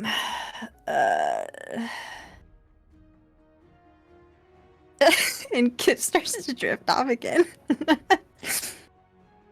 Then it just Lysandra yelling "wake up" in your head mentally, just to get you to get up. Like, wake up! Come on! Up, up, up! I really don't like it when you do that. Well, then stop making it easy. Come on, up, up. You calling me easy? Yes. Now stand on with your two weird hooven legs and get up. Says the one with no legs. All right. Yes, that's why you're weird. Oh, Come on. God. You're the weird one here. Most sapient beings have some kind of legs. I should know. I have spread many of them. You just get like a hand smacked upon your head. Like, stop it. Come on. Answer the question. Okay. What was your question? I regret doing this. Out of everything that your cousin likes, what do you think would be best accessorized for them? Bone, jewel, a gem? Wait for Heron? Yes. Are you gonna A give him ring. something? Yes, to help him so he doesn't get in trouble. Okay, I what guess- kind of something? I feel like I'm gonna have to offer this one to you because then you two will be twinsies or whatever weird cousin shit you guys do. So this is, and she looks over at Cersei with a questioning gaze, like a curio of mirrors. Mm-hmm.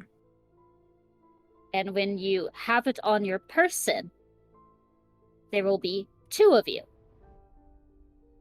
Okay. which will make it A, harder to hit, and B, you can kind of trick people into on wondering which one of you is casting a spell. It's like a near duplicate replica.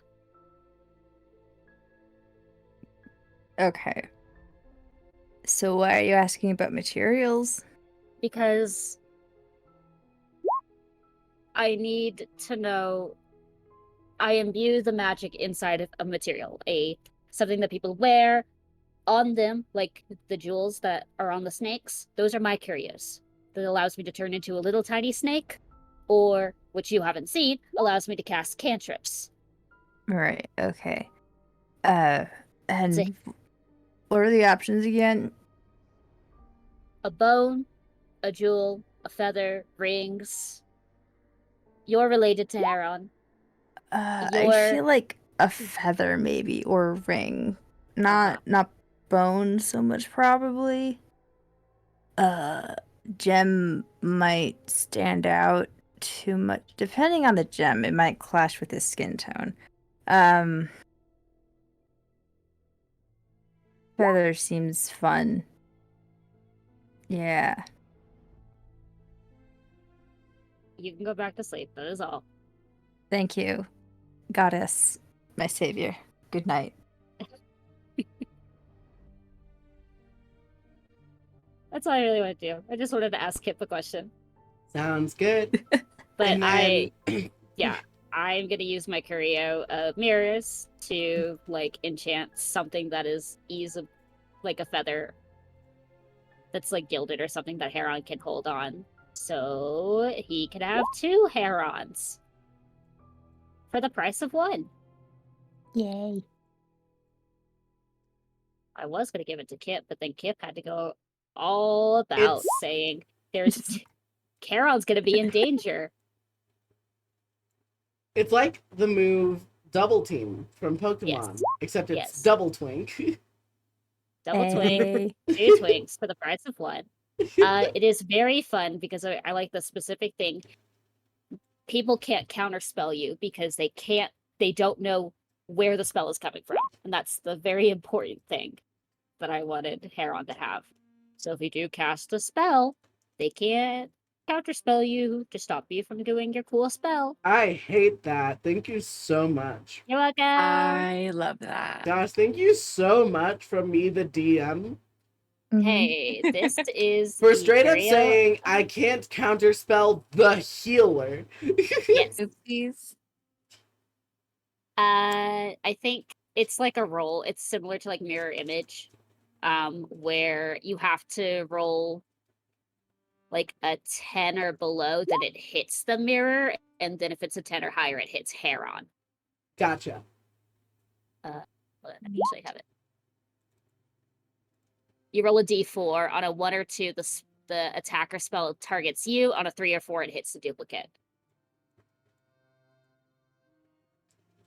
Okay, so it's not guaranteed. It's just okay. Yeah, the ability also affects abilities or spells that would be used Oh. as a reaction to your action to take. For example, if you have this ability activated and you cast the spell and another creature uses counterspell, there is a chance that the counterspell targets one of your duplicates instead. So yeah, if you want to counterspell, you have to roll a d4, and we just have to hope it hits duplicate Heron. And if it does, fucko who counterspelled the wrong Heron. What a dumb bitch. You And laser- counterspelled the wrong Heron. But if the creature has true sight, then they can see through it. Gotcha. Okay. Cool. Thank you so much. Yeah.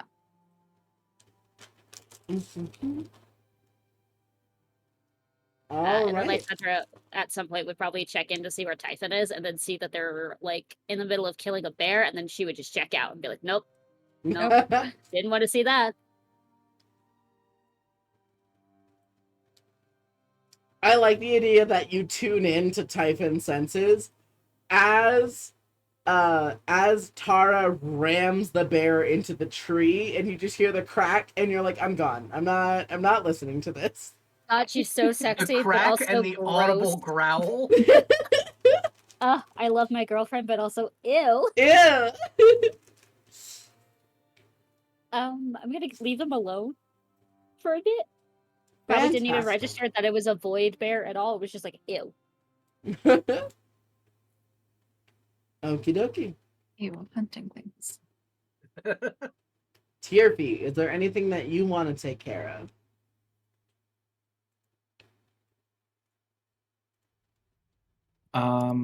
If it's the next day, then I think Tierfy would want to use the next use of her sending pot to give Talessa an answer to her question.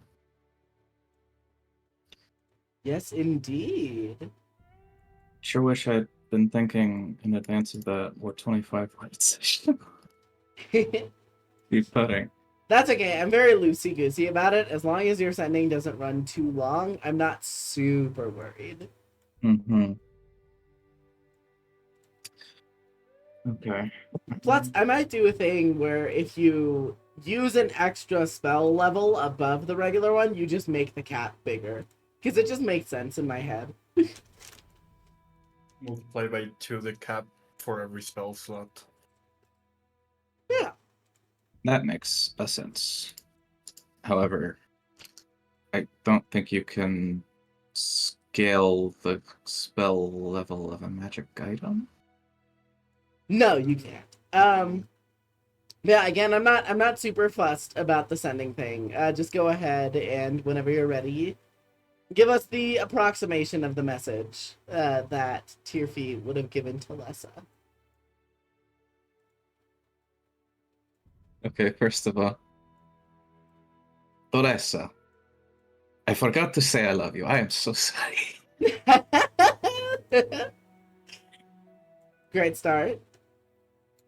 I am well, however.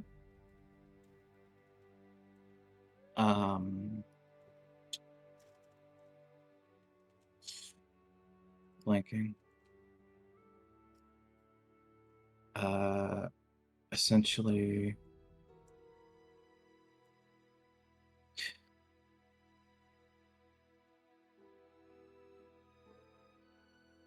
we have massacred, was he a general? Or Commander. we have killed one Imperial commander and his detachment. It should not be very long before Leora's sources give her the true nature of what is unfolded here, but until then we are attempting to deceive her that we have completed what we were sent to do.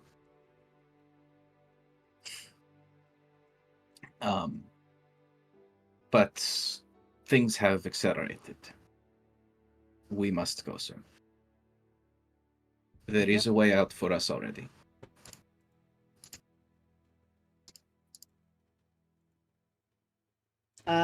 You get a message back. First off, The number you have called is currently out of service.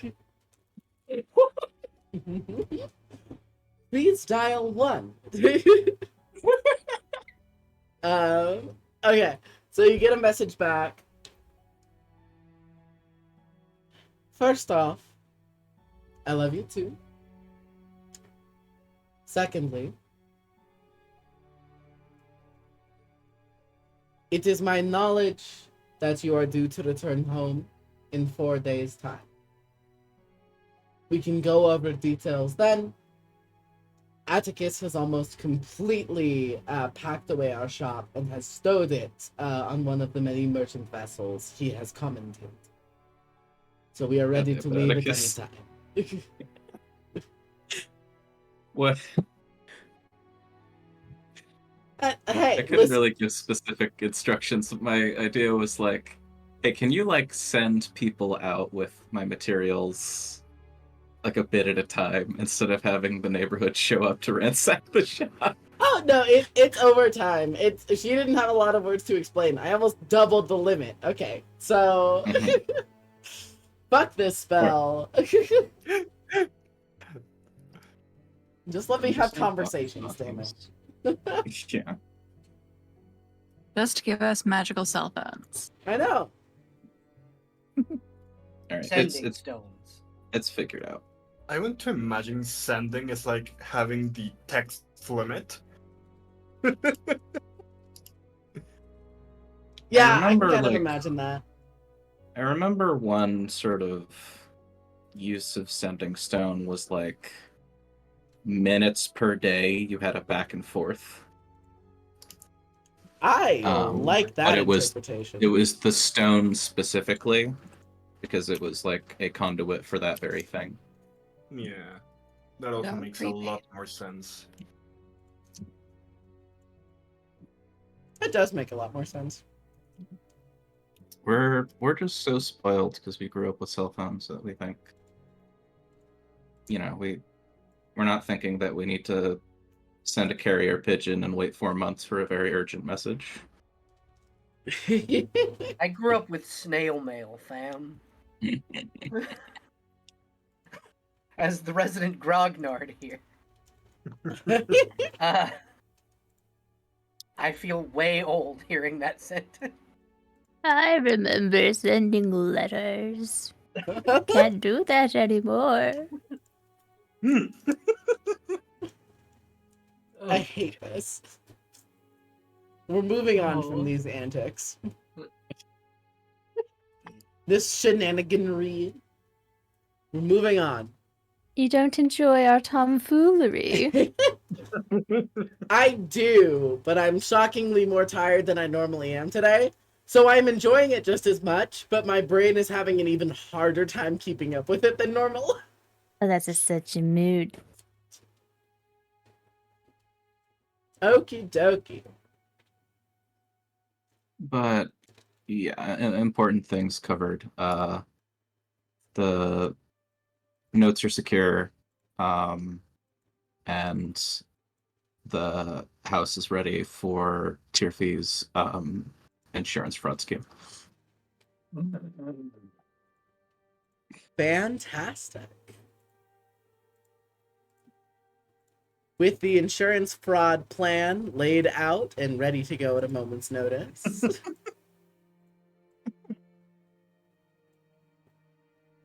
Is there anything else you spend the rest of this day doing? Or if not, I'm gonna open it up into the what do you all spend the rest of your time on the island doing? Well, I wanted to do something that day. Okay. Oh, Belle, you were gonna say something? You go first. You're fine. Okay. Once Kip eventually reaches a state of proper wakefulness, he would casually meander his way around over to find Tirfi eventually. Eventually. Probably early afternoon or something. Mm-hmm. Just to think of more ways to weird out his cousin. Spend at least Yeah. half an hour meditating on that. Oh yeah, definitely. Okay. Is Tirfi doing anything?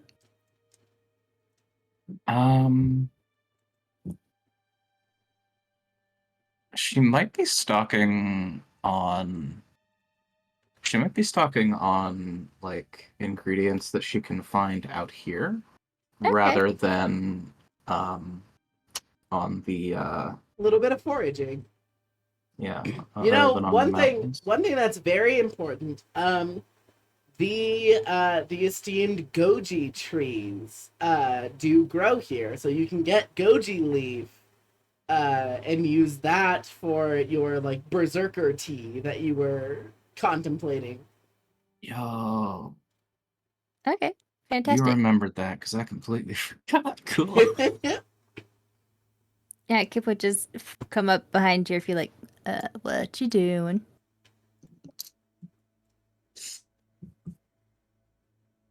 I am experimenting with a tea that makes you very angry instead of very calm.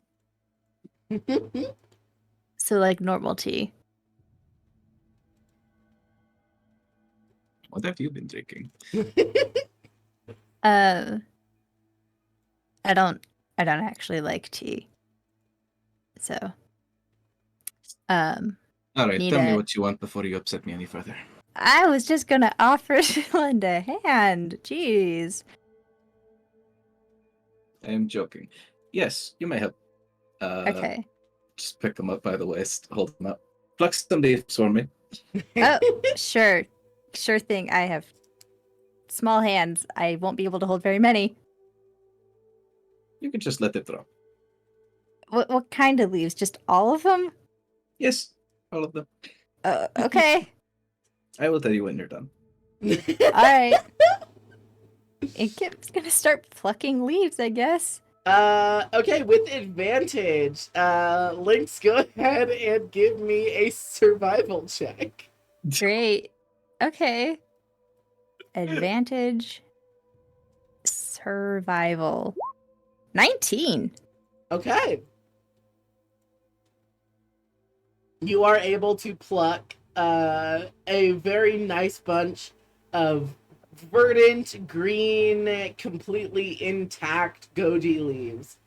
And there's a moment where you almost get the sap from the tree on your hands, but are able to deftly avoid doing so. Don't lick your Okay. fingers. I don't know So if you're in the habit of doing that, but definitely do not lick your fingers. don't lick them? Do not lick What? your fingers unless you want to go back to how you were acting a week ago. Okay. I'll just wash my hands when I'm done, I guess.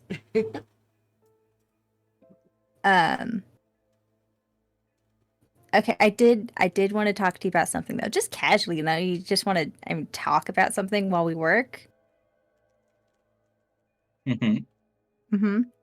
Yeah, so just random topic of conversation. How? So you're married, right? Yes. Cool, cool. How did you do that?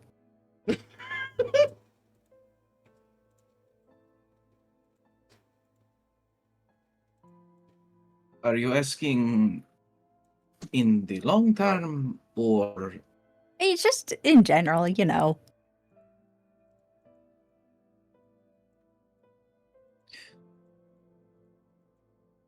well, for one, I set my sights on one person in particular. Oh, okay. Then I made sure that I was not upsetting her at every time. In fact, I was trying to be a positive influence in her life. Hmm. Are you with me so far? I think so. That seems really deceptively straightforward. The romantic gestures are appreciated, of course. I think I personally was working on little things, thoughtful ones, but your situation is you must do a dashing rescue. So I think that might be sufficient for Oh, at least the beginning and then some. whoa. I wasn't talking about me. It's just asking about you, you know? Kipperisa, give me a deception check. I'm gonna self-impose disadvantage on that. Yeah, good. That's still 22. Wait. It's a base 11, Abby.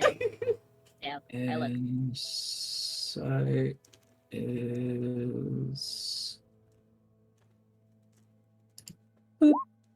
Oh no! Hilarious. I just want to get to know you. One. Jarrett, we haven't talked much. I feel like I hardly know you yet as a person, you know? It's hard Oh. to believe it as the thought crosses your own mind. This is a perfectly tame and innocent interaction with Kipperisa.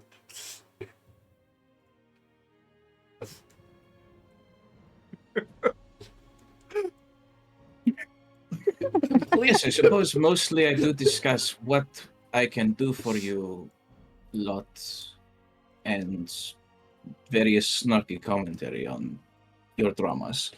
You're very Okay. acts of service oriented, and it's very sweet. Yes, well, speaking of that, it was just, I don't know. You have had people that if you went the whole day without speaking to them, it would feel as though it was a wasted day, yes?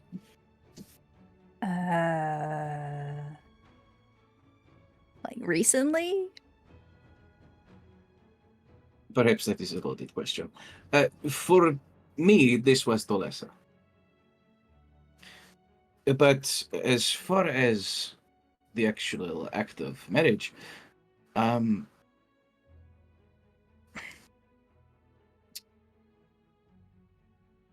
well, I always thought it was good to get cute with it. You Oh, yeah? take something that is reminiscent of the way that you met or a particular way that you like to spend your time.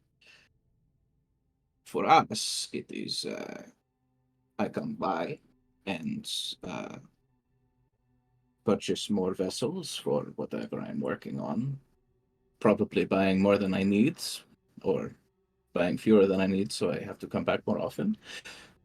One day I decide I come in acting huffy, that I've got one it's broken. Of course, I had broken it already.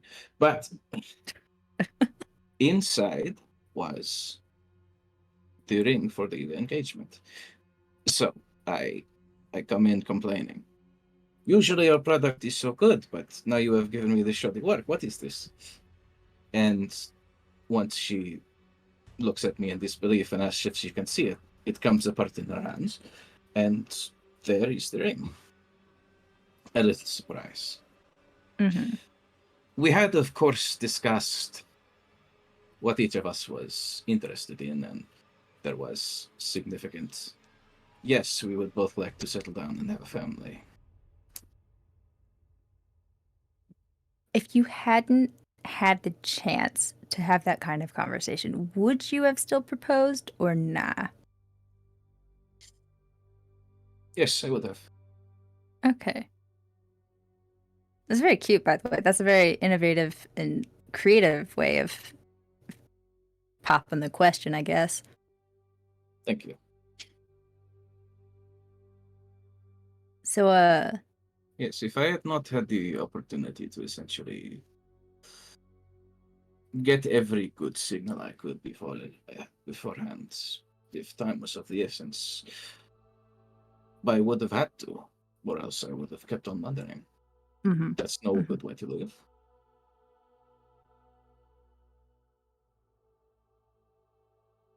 Hmm. Okay, so did you like ask her parents first or anything? Did you have a dowry? I feel like there's a whole bunch of rules I've learned about over forever, but I don't know how many of them actually apply. The Teresa and I are. Teresa and I both did a lot of raising ourselves when we lost our parents. There was very little such family politics. I cannot give you advice such as that. That does simplify the process, I suppose. I suppose if you want advice on that sort of thing, I might ask Lysandra, possibly Tara. She would know the traditions of her people anyway. Hmm. yeah, ask Lysandra for dating advice. Yeah, that's a great idea. You have a large and landed family. So I Very, suppose very big. these kind of things are part of the question. For us, it was just what we each individually brought to the table, and it was mostly business acumen and my wife's property. Mm-hmm. Okay, all right. I'm gonna level with you. I did come here seeking advice. I know. I just want to get to know, and I do want to get to know you genuinely. I want to get to know everyone a little better. But also, I kind of had an ulterior motive. I can't believe I got suckered in. This is I know. I'm so sorry. I kind of feel a little bit bad now. I'm so persuasive. And you totally had no idea. I had you totally fooled. I'm sorry. Okay. I'm trying to be more honest. It's an you probably heard new thing. Anyway, you're so starting out in quite a position. I know, right? Anyway, so you, Doris, there's a whole complicated situation there. I kind of want to be prepared just in case the opportunity presents itself. But I don't know what to do. I've never even considered proposing to anyone before. I've never considered settling down before. I was kind of thought I'd be a rogue spirit, a flyaway wind, wandering the wilds forever.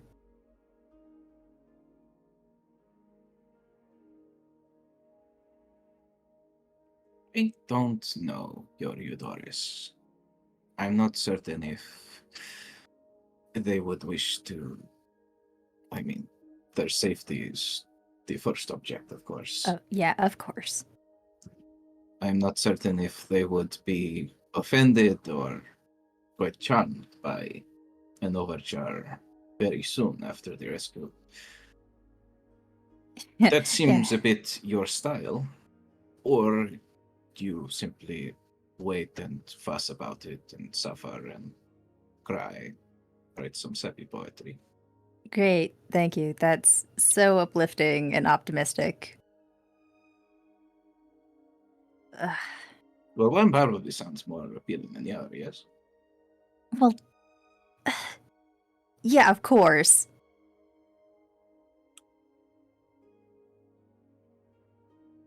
I don't know. I don't know. I've never felt this nervous about a potential relationship with someone before. It's weird. It's weird. It's kind of weirding me out, honestly. Are you asking me how to become a homebody? I don't know. Is that what people want when they get married? No, they can travel, live no place permanent. Home is where the heart is. Yeah, I've But only you really talk got. of settling down. Is that what either of you would want? I don't know. I've only got like my parents and then individuals in couples that have cheated on their spouses with me. And that's not great. And my parents, they just kind of I don't know if they're even romantic with each other that much. Like sure they canoodle in the kitchen to gross out the kids, but other than that, they just kind of run the winery all the time. They're always busy. They're always doing something. So I don't know what to do. I don't And have here, much of an example.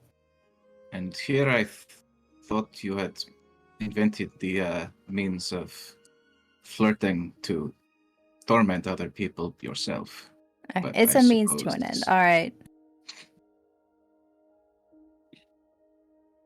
what is the end? Upsetting people?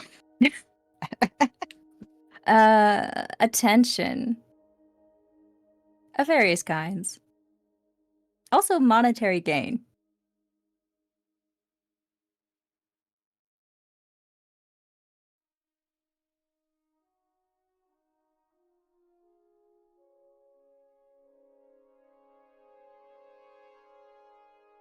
That was okay. I'm sure there's other reasons too. Like it's fun. It's fun, I guess, sometimes. But this is different, you know? I don't know if you know. I'm not. This is difficult because I have to, like, think about it and then think about my own feelings and then also think about someone else's feelings at the same time. This is quite a lot. I don't assume you have much experience with this. Yeah, I know, right? Like, can you imagine doing this all the time? So much work. Okay. Jeffrey's gonna like kneel a bit to get near Caparissa's face, and uh in that case, I want to give you a little bit of homework Okay, sure. I for never really went to practicing this school. thinking about other people's feelings. Uh-huh. Uh Pokes Caparissa on the chest. When you want to say something that is going to gross out your cousin, Mm-hmm. say something nice instead.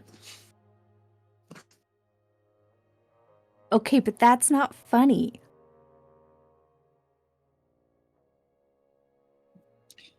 Well, if you cannot be funny, well, without being mean, then that is a limitation of your own creativity, is it not? It's not mean. It's just a little teasing.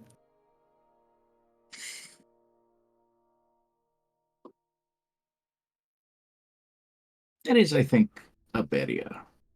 There are certain things that Heron cannot really talk to you about, or really trust you to be normal about, because of this tendency. Little thing, sand grains that pile up over a lifetime. Uh-huh. Like what? I'm pretty much an open book. Except when I'm not. Heron is not. Although Heron might be closing one book and beginning another. But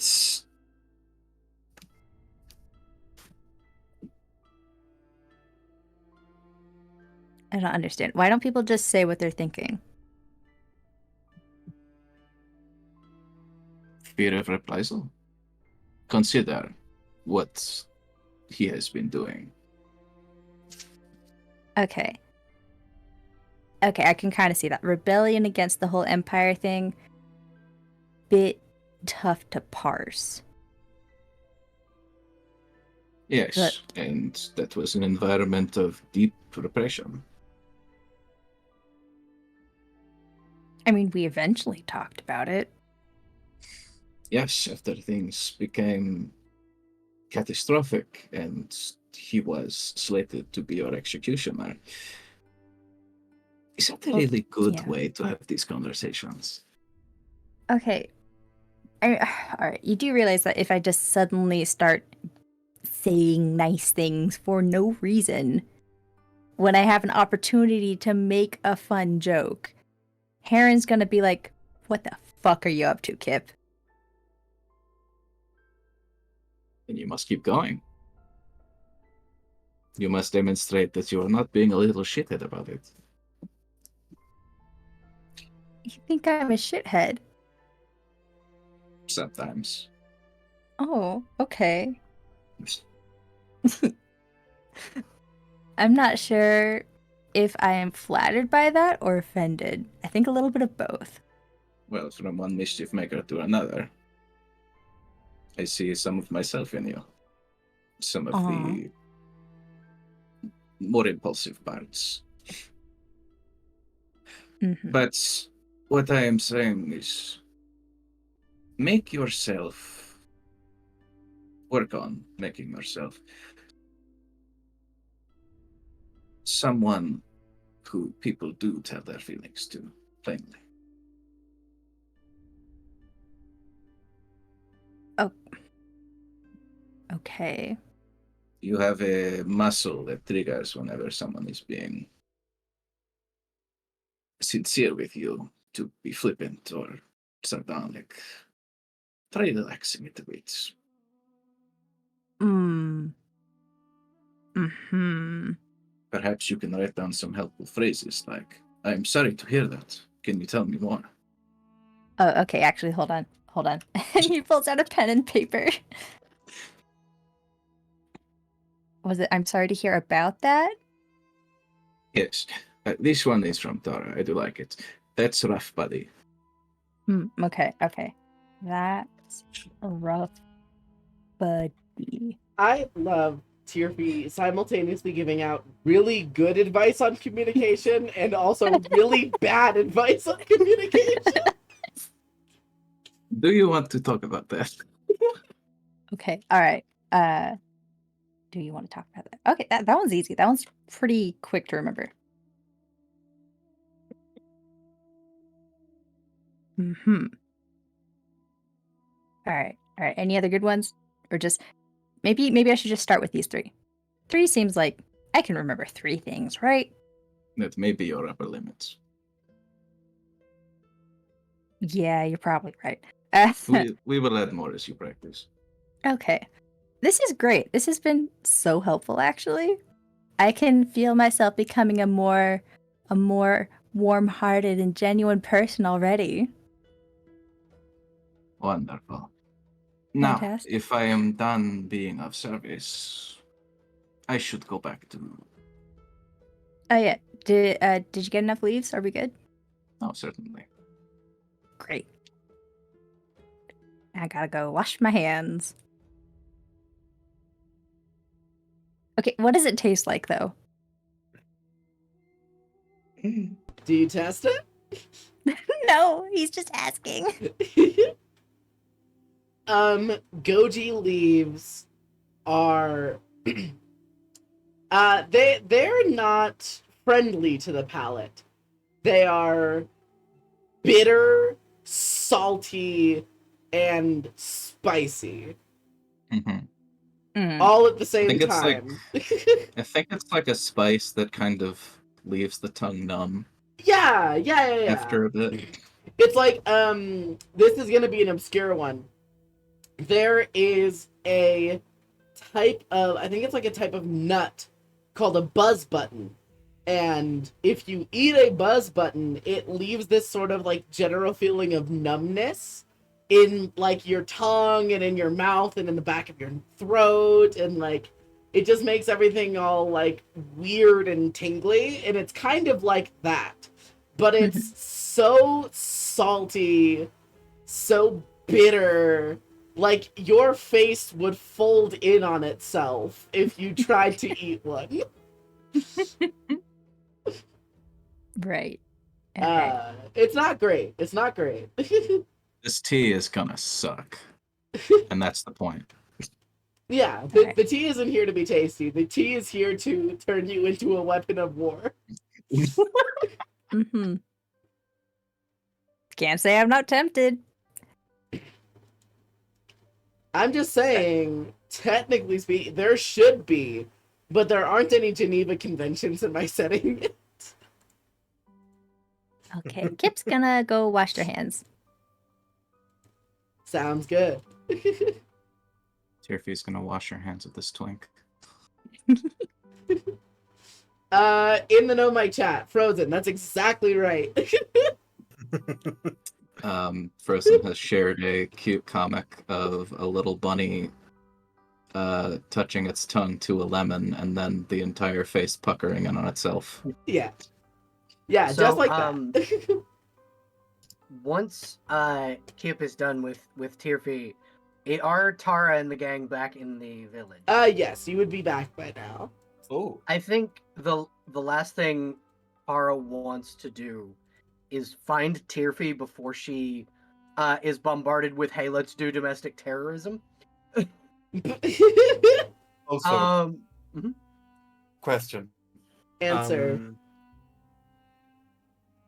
Well, first, Belle. Mhm.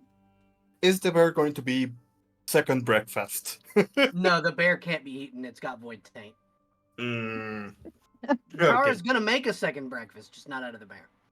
Oh, maybe Lysander Okay. can have it and Gal. Then, in that case, Sel, Yeah. question. Answer. Looking at some of my cantrips, could I maybe combine thaumaturgy with dragon roar? I already told you the condition that you Wait. needed. I told you the condition you had to meet. Wait. When did you tell me? In the Roll20 a while ago. It's not blending your cantrips to mimic it. If you want the power, I told you what you need to do. No, I meant the two cantrips to make a big fuck off noise. Do you have the sorcerer meta magic that allows you to cast 2 spells at once? No. Then I'm afraid that's a no-go, sweetheart. I've got annoy. Okay, then never mind. I think I see what you were playing at, and it's clever. But I already told you what you have to do. No, I was going after like making a massive noise that is just Galatea saying, "We're back." I'll let you do regular thaumaturgy for that. That's one of the powers thaumaturgy already has. Yeah, you can Yeah. already just make yourself loud. I mean, the idea was louder, but yeah, that's fair. I mean, okay, like I know somebody did the decibel calculation, but Oh. it's a booming voice that everyone within 300 feet of you can hear at the Oh. same clarity. So think of a voice being so loud that it goes 100 yards out without losing volume. Now, what's that in metric?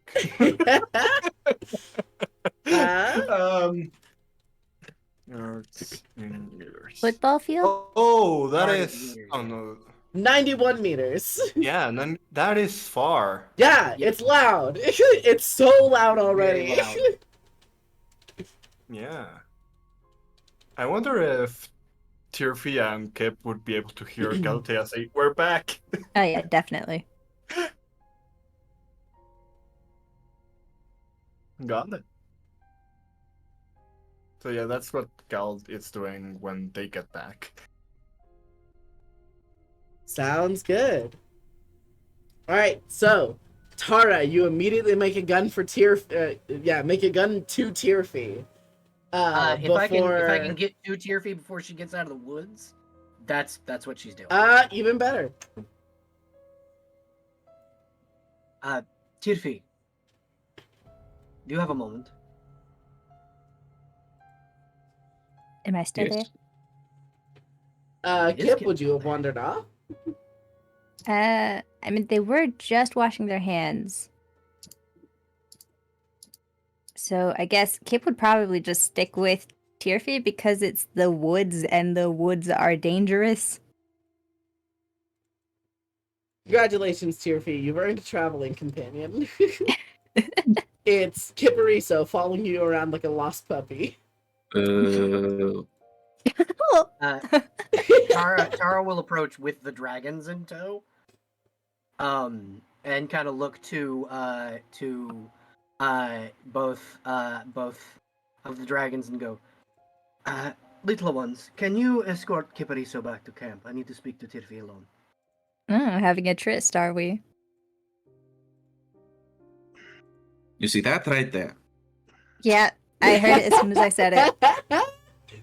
Tara, I love all the blood that's over you. It looks so great. Or Iker, is that Iker? It's Looks- void taint. Okay, Tyrfee, please. I'm just gonna excuse myself. It was a valiant effort, Kipariso. And Kipperiso leaves before he has the opportunity to make a tape joke. I set it up and everything. Come on. Tara says that in Incredible. character. Yeah. She was trying to get that joke. Kip is just dying of laughter, walking away, I pointing at tried. Tyrfee and then at Tara. She'll Tara will wait till Kipariso is an adequate enough away. What is the water source they're washing their hands in? And how deep is it? I will say just a shallow river. Okay. Perhaps a River? creek? Okay. I was about to say, how deep? Because A if it's deep stream? enough, Tara's taking it back. Stream. That's what I meant. A stream. A trickle? Tara will kind of kneel and begin to wash the gross off her. I want to be clean before I have this conversation. And she'll kind of stand back up and go, do you have a moment to speak a little seriously as far away from camp as I can get? Not quite that far. We could go to the temple if possible, but that's too far. Alright, but it's better not be veiled. It's better not be a veiled taking of interest in me in order to give you advice. No, this is taking an interest in you. Taking an interest in you. Tirfi, you are probably my oldest friend since I came to the Empire. You, other than Lysandra, I think I care for you most in this world. And Lysandra and I have not a lot of people I can trust. Not a lot of people whom I care for as much as I care for you. And unlike Lysandra, whom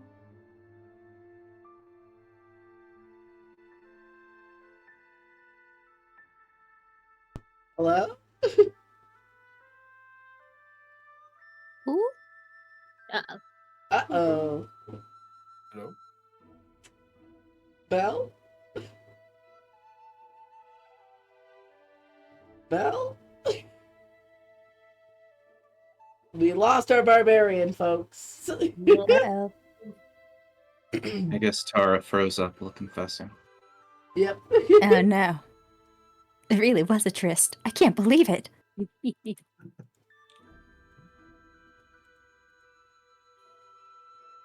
Tara has become paralyzed from biting into a tainted bear. from eating a goji leaf. Tara imploded.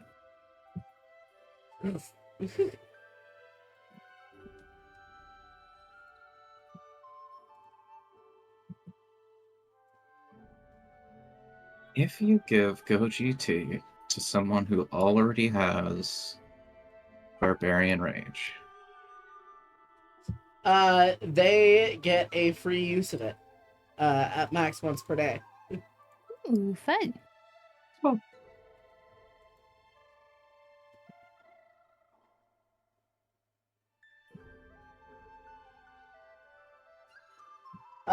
I think I'm gonna go ahead and call a small break here while we wait for Tara to return to us. Go ahead, get up, get a drink, use the restroom, whatever you need to do, and I will be back goodness, what a momentarily. cliffhanger. I already did my stretches. What am I supposed to do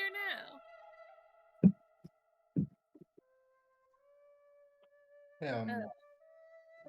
Mm.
I had the wrong scene transition on, which is very fun for me. We're still scuffed here at Empire Blood. I know I say it every session. Like if y'all could. Hello. Hi. Welcome back from break, everybody. I am so sorry about that. No, that's okay. My ISP just kind of cut my internet for a minute. That's the way it goes. Sad to say. Sad to say. It's a fantastic time to do it, right when I was in the middle of dramatic love confession. I know, right? What timing? But it actually was one? Yeah, I was right. Yeah, you that's were. exactly what's happening. Tara So- has so many hands. Please continue. Eventually, when Tara becomes a werelion, she has a tail. She can hold people's hands with that too. Yeah.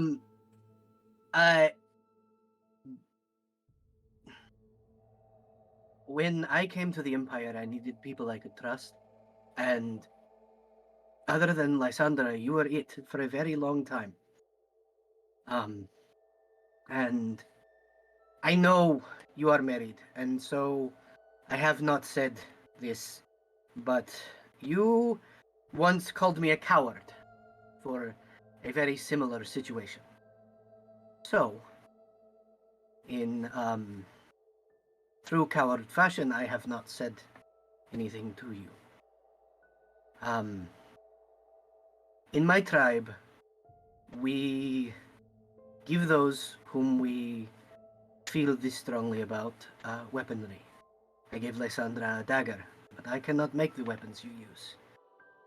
But I will give you one that, if you will accept it, is sentimental to me. And she will pull a sling from her inventory and kind of offer it. I have had this since I was a girl. It has served me well, and I want to give it to you.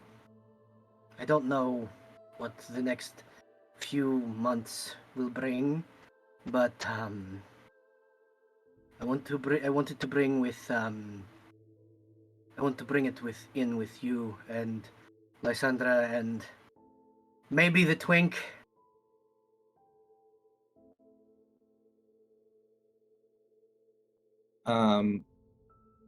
Chirfy's eyes focus on the sling as you hand it over, and she takes it. She's got kind of a troubled look on her face.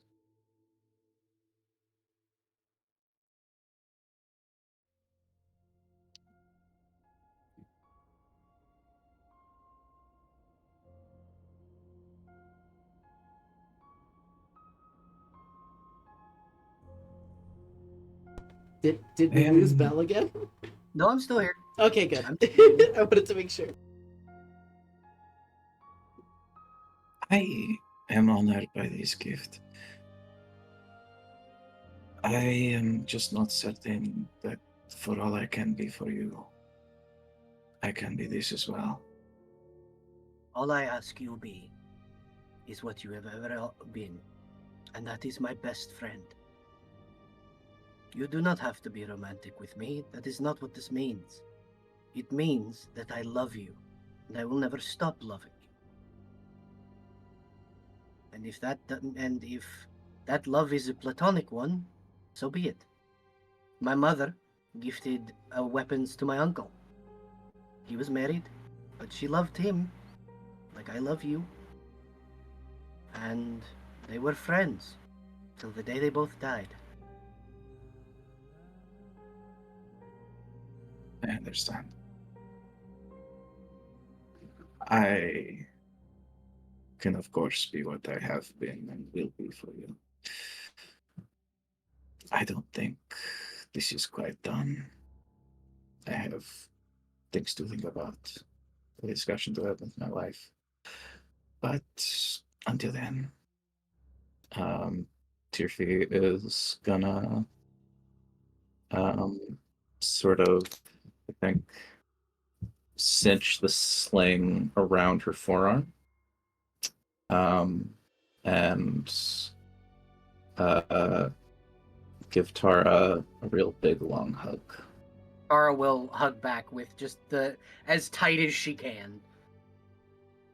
You are amazing, Tirfi. And I am glad that you are in my life. And just as fair warning, I know this is a bit of a non sequitur. See, I can use big words sometimes. It's You may or may not be about to be bombarded by questions of domestic terrorism. Us committing domestic terrorism, specifically. Well, I had not thought that was going to start until I set foot off the ferry home. But Oh, yes, but, this is fine. I can get a head start on thinking. yes, we had an idea.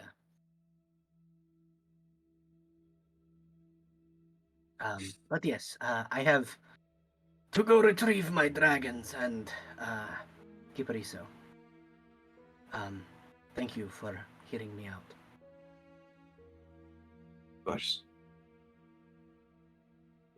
And then Tara will go to find Kip. Kip is undoubtedly much slower than Tar, so I'm certain she could catch up. Oh yeah, Kip is going to feel Tara's hand eventually like clasp on the shoulder. If she can catch up with him before he leaves the woods, that's Mhm. ideal.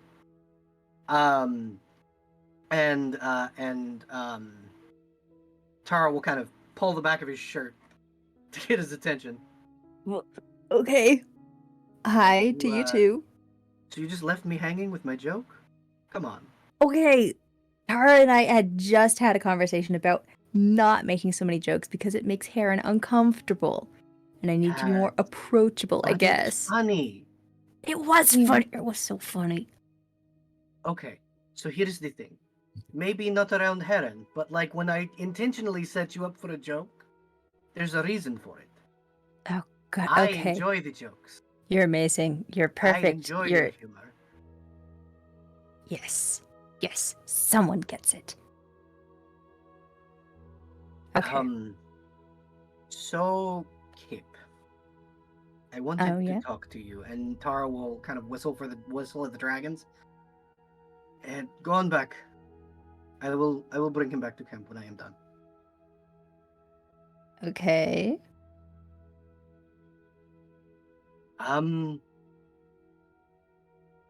So. Oh, wait. Hold on. Okay. Huh? Do you want to talk about it? About And he what? holds up his hands like, eh? Yes. Kipariso, that is the point. Hell yeah. Of why I stopped Nailed you. it. Great. So. Do you Sorry, know I'm what not sure it what to do is? from here. Do I just listen? okay. Do I just You not say listen. anything? Okay. You listen and you Mhm. speak when it is your turn. That's how this Mhm. works. Mm-hmm. Gotcha. Okay. Vroom. Do you know what it is like to drop everything to help someone? Mm, Or why one might do that? mm. Is it my turn? Yes, it is your Okay. turn. I asked you a question. Me personally, no. But it happens a lot in like ballads and tales, usually because of like your romance or filial piety, stuff like that. Duty to one's country.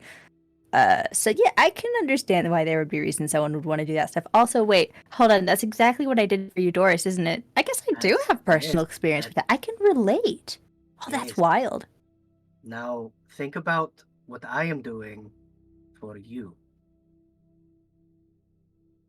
And the implications of me getting on that boat with you. As a Mhm. prisoner of war to the Empire. Wait, the ferry boat? No, the one that's going to take us to go save your boyfriend. Oh, the big boat. Yes. Wait, you're gonna be a prisoner of war? I am already War? a prisoner of war. Oh. That's why I live in the Empire. Oh, I don't know what I thought. That makes sense now. I was captured when everyone died. Mm-hmm. That And the lines implications up. of me getting on that boat with you without a permit is execution. Now, why would someone drop everything in their life to do that? Because you're stupid? Are you insane? You could die? I could die, but they cannot kill me. They didn't do it once, they won't do it again. They Now, might. They killed me. remember why you are doing this for Eudorus, then go back to the other situation. Okay. Why are you going? Be- She's kind of leading him. because I want to find out if they, Mm, if the, if feelings. mhm. Mm-hmm. Now, think about the situation I mentioned. Because you're a really good friend.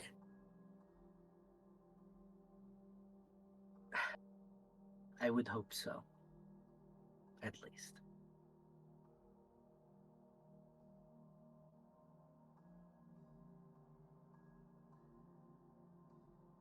Kipariso,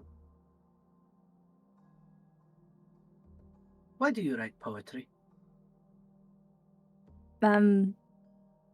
Poetry, I guess it's a way of expressing oneself and understanding the world and also to make money. Okay. The first one. Which When one you was write the first one? the thing you said, the expressing yourself. Right. This is Tara working way far away so that she does not have to straight up say she feels. But Tara just goes, and the poem I wrote to you, what does that express to you? Would you say? Oh, right. I still have that. And Kip's gonna pull it out. And I'm gonna pull it up because I forget things. Right. Something, tides, pines. Okay. Most of it is just prose until we get to the last bit. There's the important part. Okay. I fell astray, but within you, I have found that I am ever bound to your hazel eyes. So you think my eyes are pretty? Most people do. They're gorgeous. I love you, Kip. You what now? You heard me. I did not stutter. Yeah, I know. People. I mean, people have said that to me like this Kipariso. soon into knowing. I would not have willingly been willing to fight the Empress. Almost willing to murder your cousin. And am That's going why to you were gonna do potentially that? die. I thought you just liked fighting. No. I do like to fight, that's not a lie. But no, I was not I really like Heron. He's really cool. I liked him before you guys we got here. He came and Okay. watched my matches. He's like the only one that does. At him and the two people that I've already confessed my love to. Anyway, Oh, more than one In- person. That's allowed? Like actually yes, allowed that and is not allowed. just to That get is you a in thing- trouble kind? That's a thing that my tribe did all the time. Oh, that's such a good idea. Yes, there were many people in my tribe whose families had multiple parents because we loved freely. I mean, I have like an aunt and an uncle and another uncle who are into that. But I always Mhm. thought it was kind of a niche thing that most people didn't do because it was and usually got people in trouble. Only in the Empire does that happen, at least as far as I am aware. I've only lived in two places, though. I've Yeah, only lived in two places, however. Okay. So I don't know alright. how it is in the wider world, but I know in my village, in my culture, Mhm. that is how that worked. Okay, hold on. Circling back. Most important part. You love me? Yes. You You've met beautiful, me? stupid little satyr, I love you.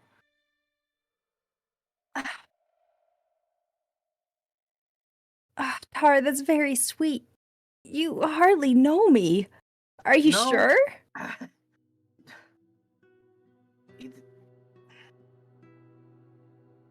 Listen. When I feel a connection with someone, though it is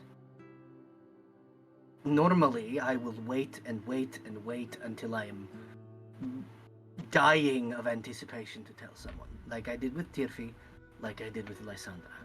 But I accidentally let it slip to your cousin, and he will blab. So I don't get that option. Yeah. You never could keep a secret. So I was going to wait and probably never tell you. Because I saw how enamored you are with Eudoris. However,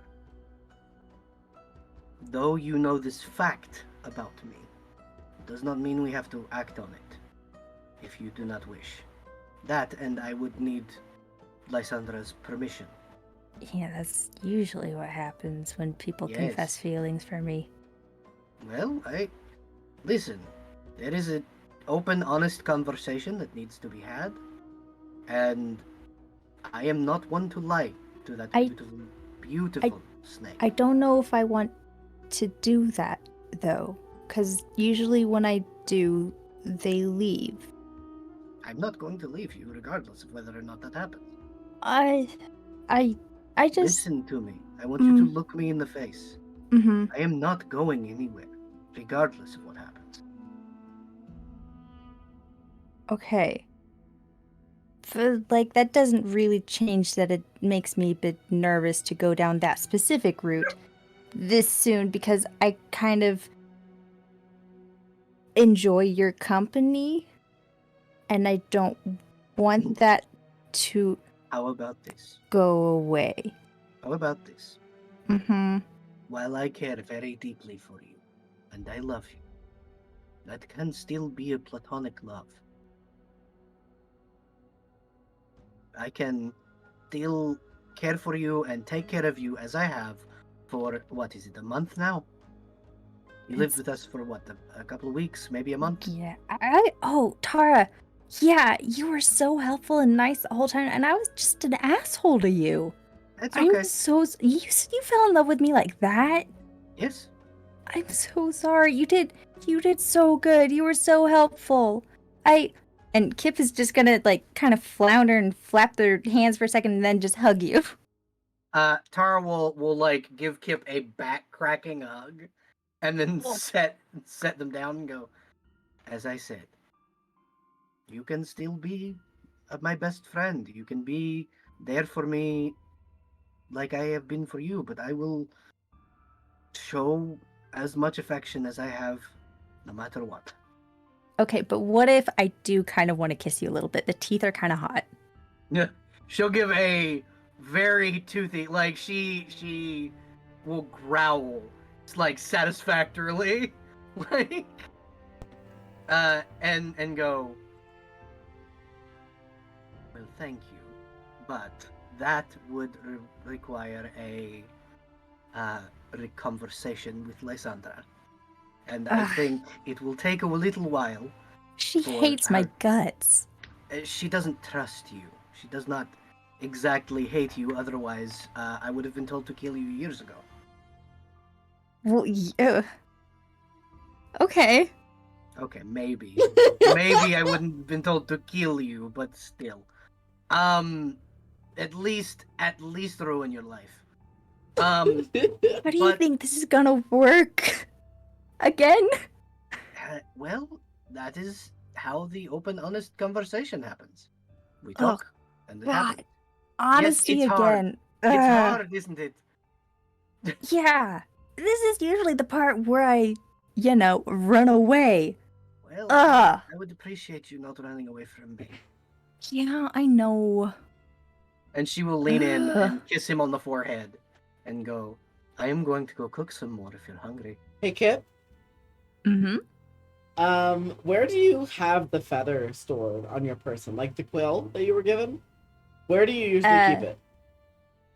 I would assume he has some kind of bag or... no, wait, I think I established this. He has a small, purse that he keeps, in the toga, in the chest part somewhere. You feel like a resonant vibration. Like someone has just, hit a tuning fork, and it's just... And it's just emanating from where you have the quill. Hand goes to chest. Oh, I didn't know I invoked that much emotion from you. Good. Well, I just I'm joking. Don't look at me. Bariso. I'm joking. Don't look at Come me. on. Come on. No. Let's go get something to eat. Come on. Okay, but you can't look at me. I'm not. You face And that she way. She will turn her back. Gosh, Kip's gonna- it's funny to see like Kip on the back foot being so meek and being like, "Don't look at me." Kip's gonna, in the privacy of not being looked at, pull out the quill and be like, "What? Huh? Being honest." Can you give me an insight check? Yeah, sure. Insight. 13? Again, the vibe of magic of like elusive and esoteric and like alive but not necessarily intelligent. Mhm. The quill seems pleased with the conversation that you just had with Tara. Great. Can I look at you again, or am I still... No, I'm having an argument with a feather. Ah, yes, I argue with my sword all the time. It is fine. Mhm. Yes, same thing. Totally comparable. Yeah, it just hums and resonates with you. And as you're like acknowledging feelings and talking about like truth and all, the feather's just like, fuck yes, this is the shit I'm here for. Okay. Alright, Kip's gonna sigh, put the feather back, and be like, okay. Tara, I'm gonna be honest. Stop. No, don't look at me. No, keep your face that way. Alright. Is this I because you're don't- blushing? No, shut up. I don't know how I feel yet. I am still figuring this out. It vibrates even more in your hands. Shut up. Okay. But I'm curious about the direction this is going. And you can have that conversation with Lysandra. Keep me out of it at first, at least until she's Albeit- not gonna bite my head off. Yes, that was the idea. I was going to speak to her privately about potentially... I have more than one hand. Hmm. I'll also, me too, yeah. But also, I don't know what to do because Tirfi just said that, well, when you want to try and potentially think about maybe marrying someone potentially in the future, hypothetically, Mhm. you should focus on the one person. And I don't even know if that's going to be an option, but there's a lot of variables. If you wish to marry him, and for him to be your only, or them, I don't know the pronouns of your beloved. However, Nah, she uses any. okay, wonderful. If you wish to marry them and only them, that is okay. I will still love you regardless, like I love Tirfi, who is also monogamous. Okay. But, I mean, would you hypothetically Mhm. be willing to wait until I find out one way or another? Absolutely, as long as it takes. Okay. All right. Okay, so I don't have to worry about that for a bit. That's great. Kibariso, if that is all you were worried about, you simply could have asked. I am new at this I feelings understand. stuff. I Usually I just understand. tell people what they want to hear. I love you so Mhm. much. You're my ardent flame and all that nonsense. Oh, God, I would have thrown In up your on hand, you feel the feather like rapidly stop moving and just like go still and dormant. I'm new to real romance. Goodness gracious! I know about your previous goings on. Yeah, I may exactly. or It's may all not have performative spied on you for a garbage. little while. What?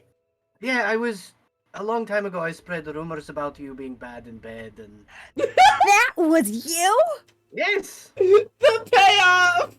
Oh. years ago. Because you fucked with Lysandra and her business. Of course I was going to fuck with you. Oh, I'm gonna prove you so wrong. One day, hopefully. Heron, you overhear this as you get back to camp. Ew, gross. Ah, shit. Heron, was an you look great accident. today. That was okay. Listen, Ew, Heron, this go is a away. conversation Dip and I were having alone. You just happened to hear it. This was not intentional. Okay, no one tell TRV I messed up that bad. I'm gonna go over here and shut up for 5 goddamn minutes. Yes. Yep. Bless you! Ew. Abby's got the cutest little sneeze I've ever heard. Sorry, in the Sneezes. moment. Like a kitten. Like a little kitten. Yeah. Yeah. Evander sneezed in the corner of the forest. Yeah. Incredible. All right. So, that conversation kind of fizzles out. Are there any other things before the end of this day? And then I extend the question to, does anyone have anything to do in the remaining 4 days before the ferry arrives? Because if not, I raise my hand. okay, yes. One thing today, one thing in the next couple of days. Okay, And not a big thing in the next couple of days. sure thing. The thing today is at some point Heron is going to use ascending spell Okay. to Calliope. Okay. And it literally exactly 25 words. It just says, Callie, I thought you would hate me, that you would want me dead when I got back. Why did you save me? I still miss you. That's it. Oh, can I get a d20 roll, please? We're just making it a luck check. Don't be a 13. It's a 10. Hey,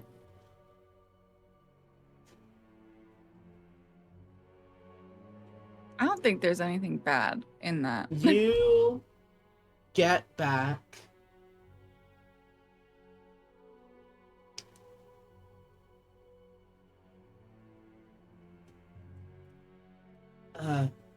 If anyone overhears it, it's just teenage drama.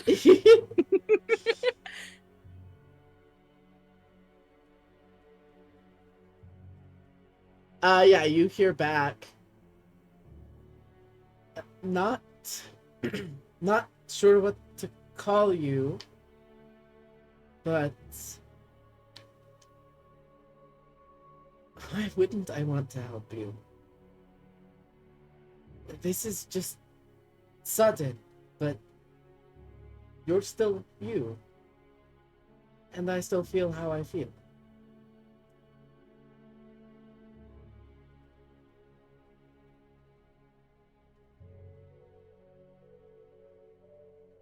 And that's the message.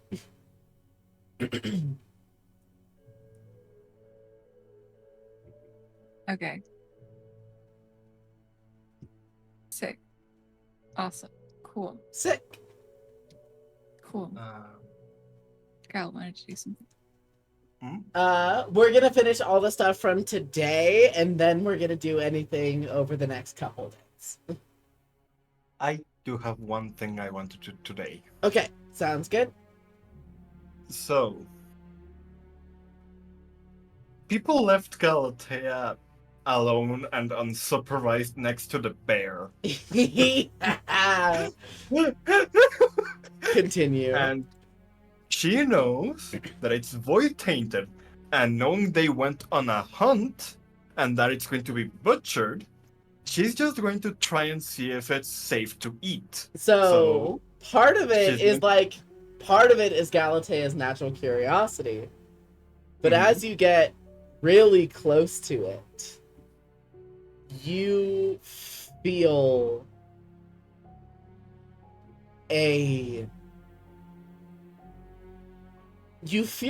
wave of just true, I wouldn't even say like gluttony. It's like it's not you want to eat it in the sense of you want the nutrients that it will provide you. It's like you have an urge to consume it for the sake of consumption.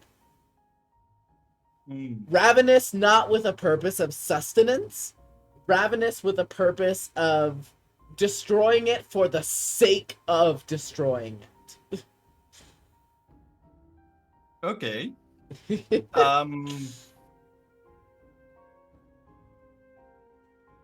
That's perfect, actually. Yeah. Yeah. So she is going to take out her knife from her mess kit Okay. and start by cutting off a little chunk and tasting it and seeing if it's poisonous or dangerous in any way. It is like the flavor of what you would think ambrosia would be. It is decadent and unlike anything you've ever had before. Okay. And I need a Constitution saving throw at advantage from Galatea. Yay! Oh, I'm not proficient in those. Oof. Okay. If you took your first level in Sorcerer, you would be proficient in it. 15 total. And I took it in 15 Paladin. total. Only a 12. Yeah. Motherfuckers. Almost. Okay. You consume the flesh of the void corrupted bear. And as your body takes it in,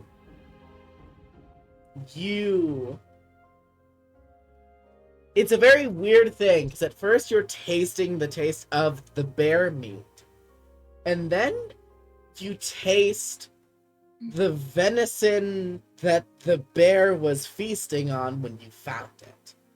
And you adopt some of its senses from that moment. It's such a weird thing going through your head.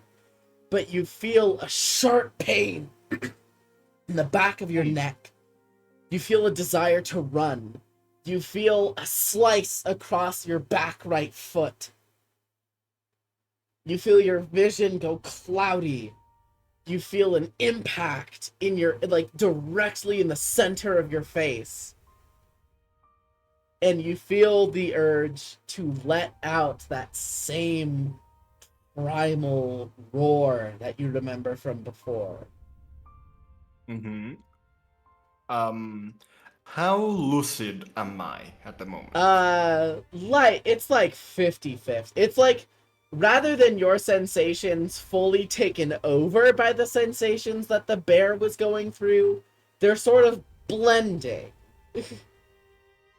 Like you are experiencing your own body, and you are also experiencing the last terrified moments that the bear was living through. And she already died once. Yeah. She's not even going to make a save. She's just going to use the roar thing. Okay. All of you in the camp hear a thunderous, cacophonous, and discordant roar.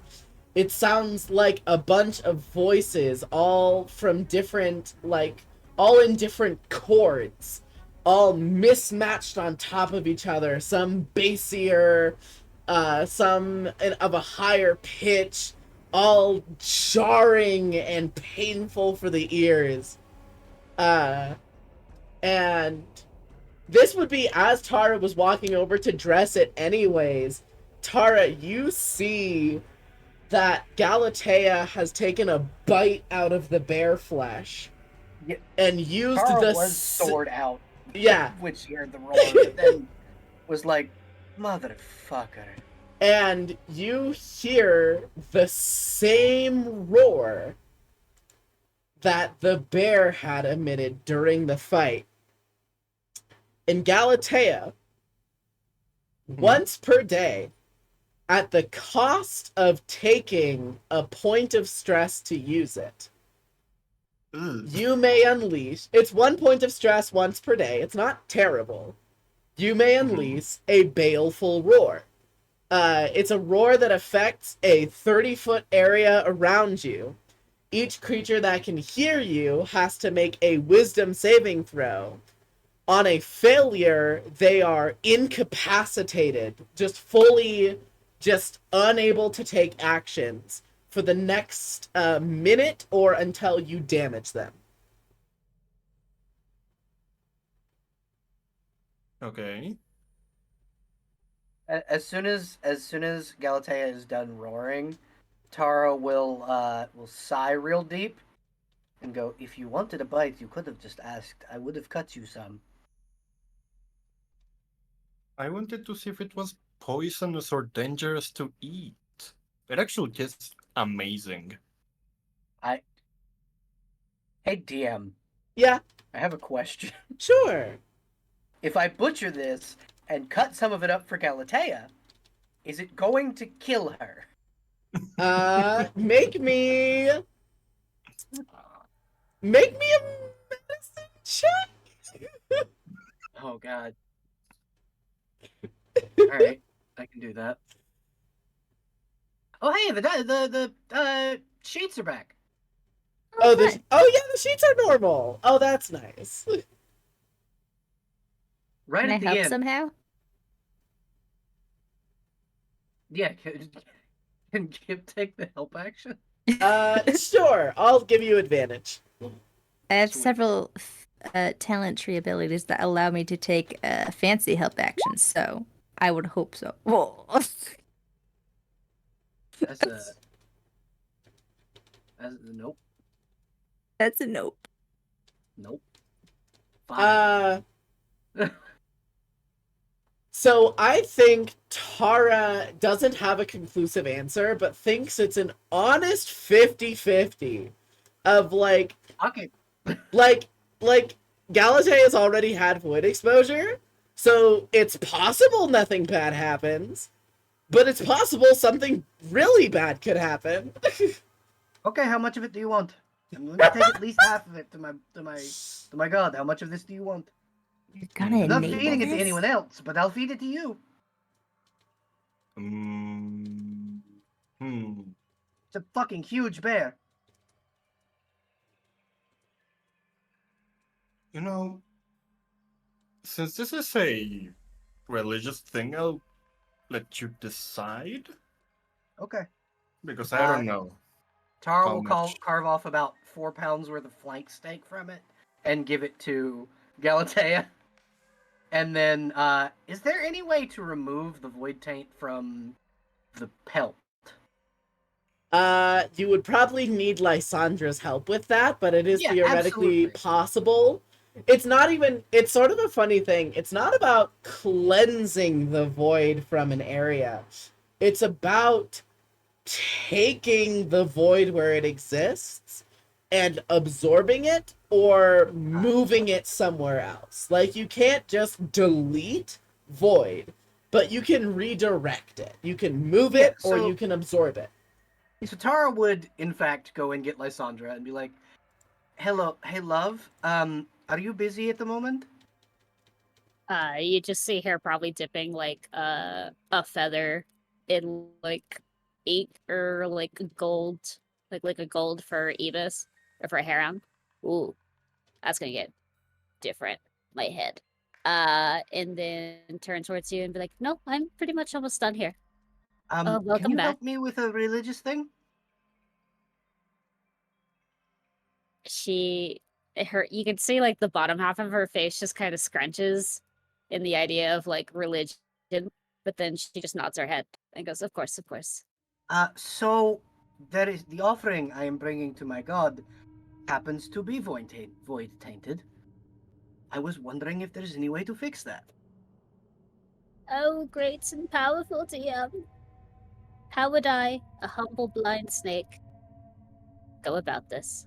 So there's two options I will give you. This is Yes. fun. Yes.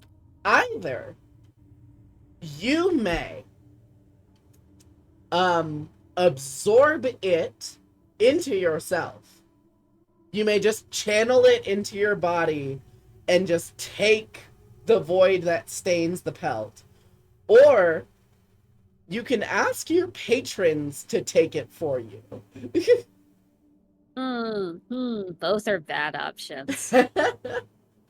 Or theoretically, riskier third option, you can banish it to a random location. Like, you can just banish the void from the pelt and hope it doesn't end up anywhere too bad. Randomize the goo. Randomize the goo.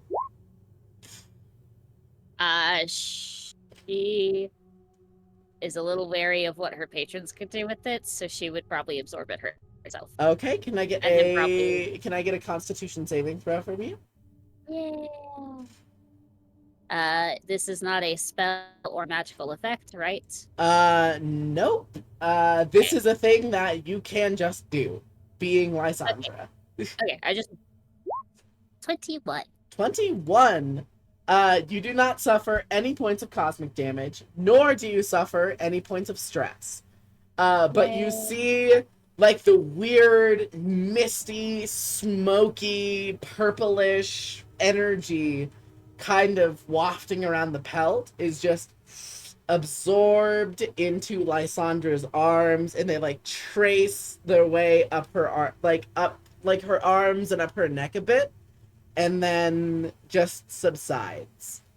Technically speaking, Lysandra, if you are down any spell slots, you do restore your lowest level spell slot up to 3rd level.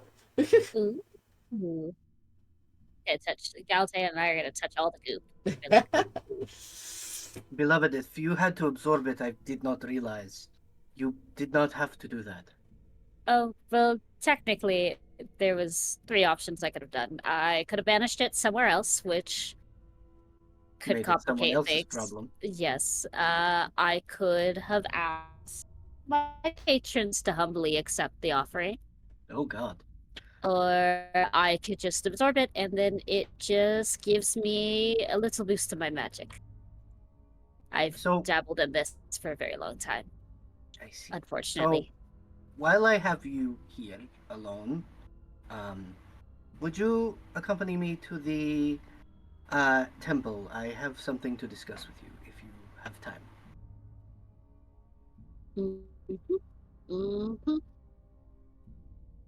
So Tara's gonna kind of take Lysandra with her back to the temple to take the pelt and the meat, and she kind of like will, in her typical like flip floppy fashion when it comes to talking about her feelings. So recently, I have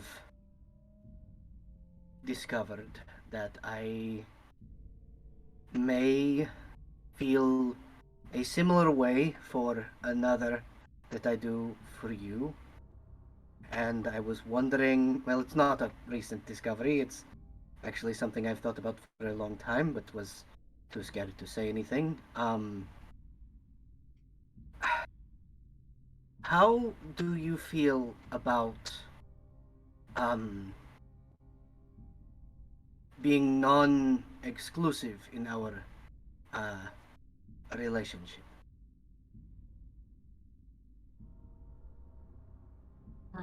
I think as we're walking / slithering, she puts like a hand under her chin and like taps like under, like taps her claws underneath there, and you just see all the snakes are also mimicking like a kind of situation. And she quite frankly goes, I have not really thought much about it. Relationships have been kind of hard for me to understand, especially when I dabble with the fates and constantly have that reminder of I could flip over a card and it could tell me that love is doomed for me. That is fair, and understandable with all of the weight of prophecy on your shoulders. It is difficult to be in the now, I suppose. I mean, think Um, about it. The first person I kind of liked, I thought died in a fire, mhm, and was that was killed by the Empire. And the mhm. second person I'd like, Kipariso, decided to break her heart. Yes, yeah, he's a bit of a little shit. Um,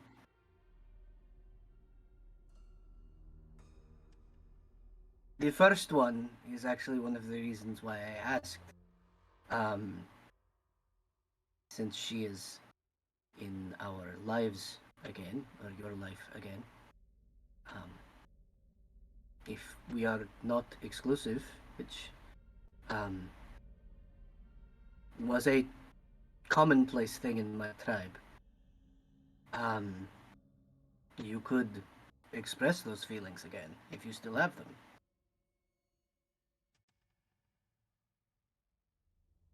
There's like a little hand wave, and she goes, it's very complicated right now. That is also understandable. Heron kept making the joke and asked, and it's put a lot of thoughts in my head. But technically, Vera, my concern is more of all of us and getting on Yes. that boat in less than 2 weeks' time and making sure my family is no longer in the Empire. If I have to carry Because them I out don't. myself, they will not be in the Empire. I. You've never met him, but I've contacted my little brother. I'm sorry, you Um, have siblings and I've not met them? right, yes. So my family probably thinks I have abandoned them, which is fair because Leora, yada yada yada, bless her name and everything, the shtick, kind of sort of threatened them. Could have been delivering them food. Ah, I this is have wonderful news. 7 siblings. Okay. Do you think I would not hunt all morning to feed them? I feed Kip's I family. Typhon brings them gold every so often to ensure that they're living a fair life. Uh, but I had to cut all ties of information, so Leora can't hold them over my head and be like, "You have to be a good little oracle, or I'll kill them." That's I kind mean, of the whole under- shtick. yes, understandable. I could have I just sent the meat with our little bastard son. yeah, yeah. There's a whole. I almost paralyzed the man. I did paralyze the man and almost got him killed. And that is why I'm an oracle. I It's see. an apology to the Empire. I see. That makes sense. I understand, and I am sorry that you are having to deal with that. And I will be happy when I get to meet your family. Hopefully, if Evil is quick, we'll see them when we enter Ozera. Good. And he might be able to help the little goat boy and all of his family and anyone else who has family who wants to leave on the ship. My I want to eventually track my cousin down, but that is not a priority for now. But back to the topic at hand. Um, when if You are not okay with it. I understand. But think it over if you don't mind.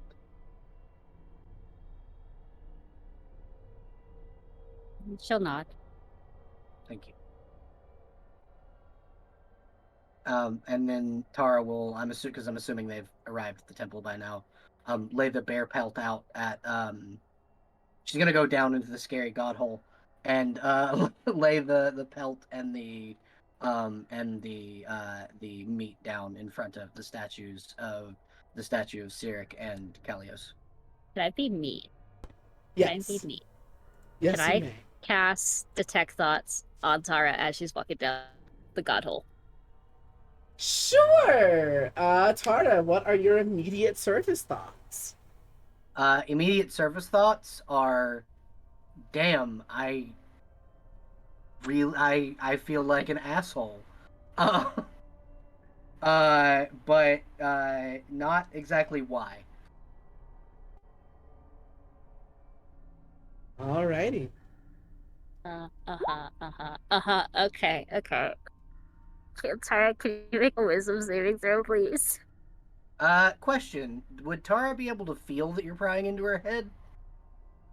You only feel it if she chooses to dive beneath your surface thoughts, and then it's a And wisdom you save. fit. If you succeed on the wisdom save, you know that she's prying. Okay, I was about to say, because if this is a familiar feeling to Tara, she does not ever resist this. She never has and never will. I guess it's common because Lysandra is a person who doesn't really understand like social cues. Like Then is not no, very Tara wisdom will based. intentionally fail. But before that, Yeah. her thoughts are you could have just asked. Like her surface thoughts become you could have just asked, and then she'll intentionally fail. Incredible. Alright, so as per the description of Detect Thoughts,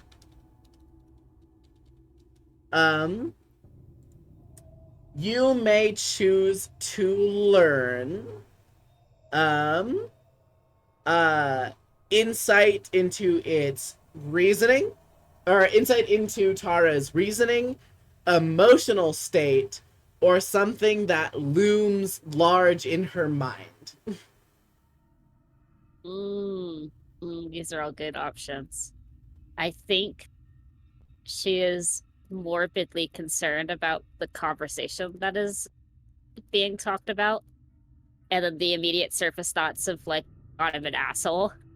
And so it's gonna be like the reasoning behind it, like the looming thought. Okay, so what is the reasoning behind Tara thinking, I feel like an asshole?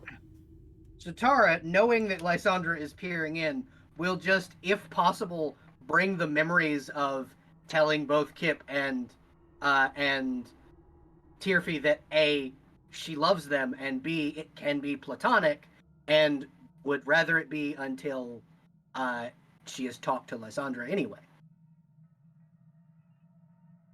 If that is a thing that she can do, that's what she's gonna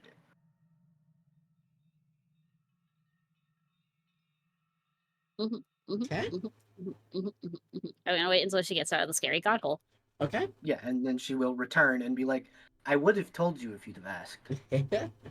So, Tara, what are you doing in the scary god hole, if anything? Oh, she's placing the meat down. If she can go into the area where the trial was, It she'll will place open it there. for you. Yeah. So again, the same hallway, but then the secret staircase that descends under the hallway that gets you to the joint room of both Cyric and Callios. She will kneel and say, Lord Cyric, I brought this bounty for you. It is not the full bounty of the bear. I gave part of it to a companion of mine. Unfortunately, it is void tainted, or the meat is. The pelt is not. I had it removed. I did not realize that I could do both. In the moment, I was a little preoccupied in my thoughts. You speak out to Cyric.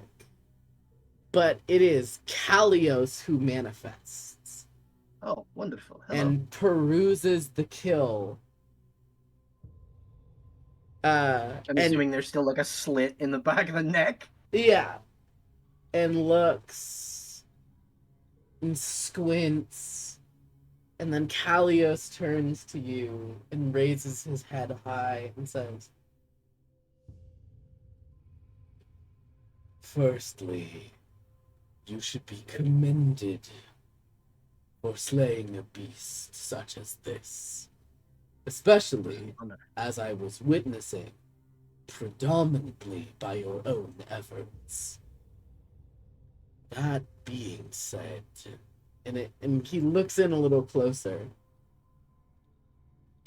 "you allowed the consumption of its flesh.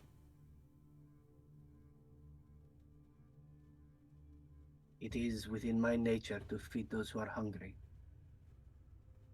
But to feed hunger with ravenousness, with a want to devour, it is bold. For that is what the void instills. The want to devour, to consume, not for nutrients, but for consumption's own sake." I was not aware of this.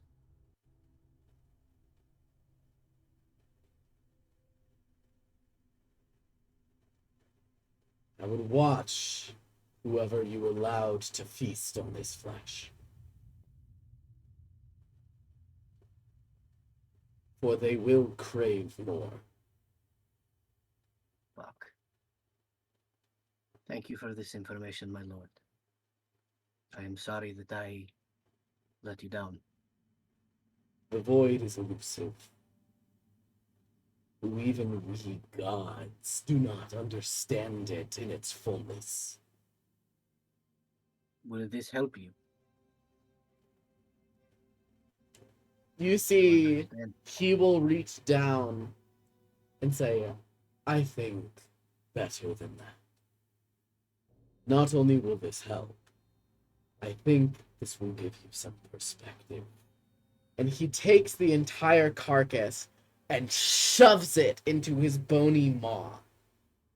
And in one solid, effortless gulp, consumes the entire bear.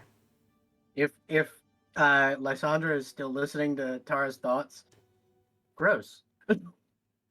And you see a bright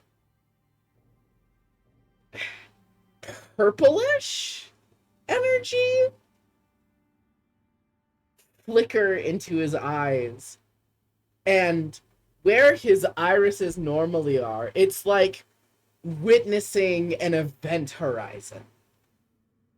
And his face becomes more sallow. And he bends very low. And does not growl in a sense of camaraderie. Yeah, Tara instinctively grabs her sword. You see a bright smile curls across his face. And he begins to stalk back and forth like a lion trapped in a cage between you and the altar. And the sword is now out.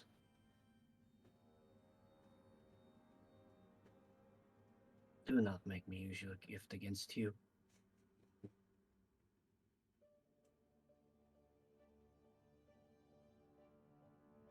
This is no Tara's test.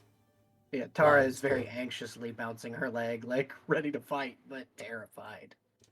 And you see he scoots forward and gets up, like right up into your face. Like very hot, warm breath just gets pushed, and like you feel your hair kind of buff it back. "Do you think you could use my own gift to slay me?" Not to slay you, but to defend myself if necessary. "You are bold, Lion's Born. However, As is your give it to teaching. you.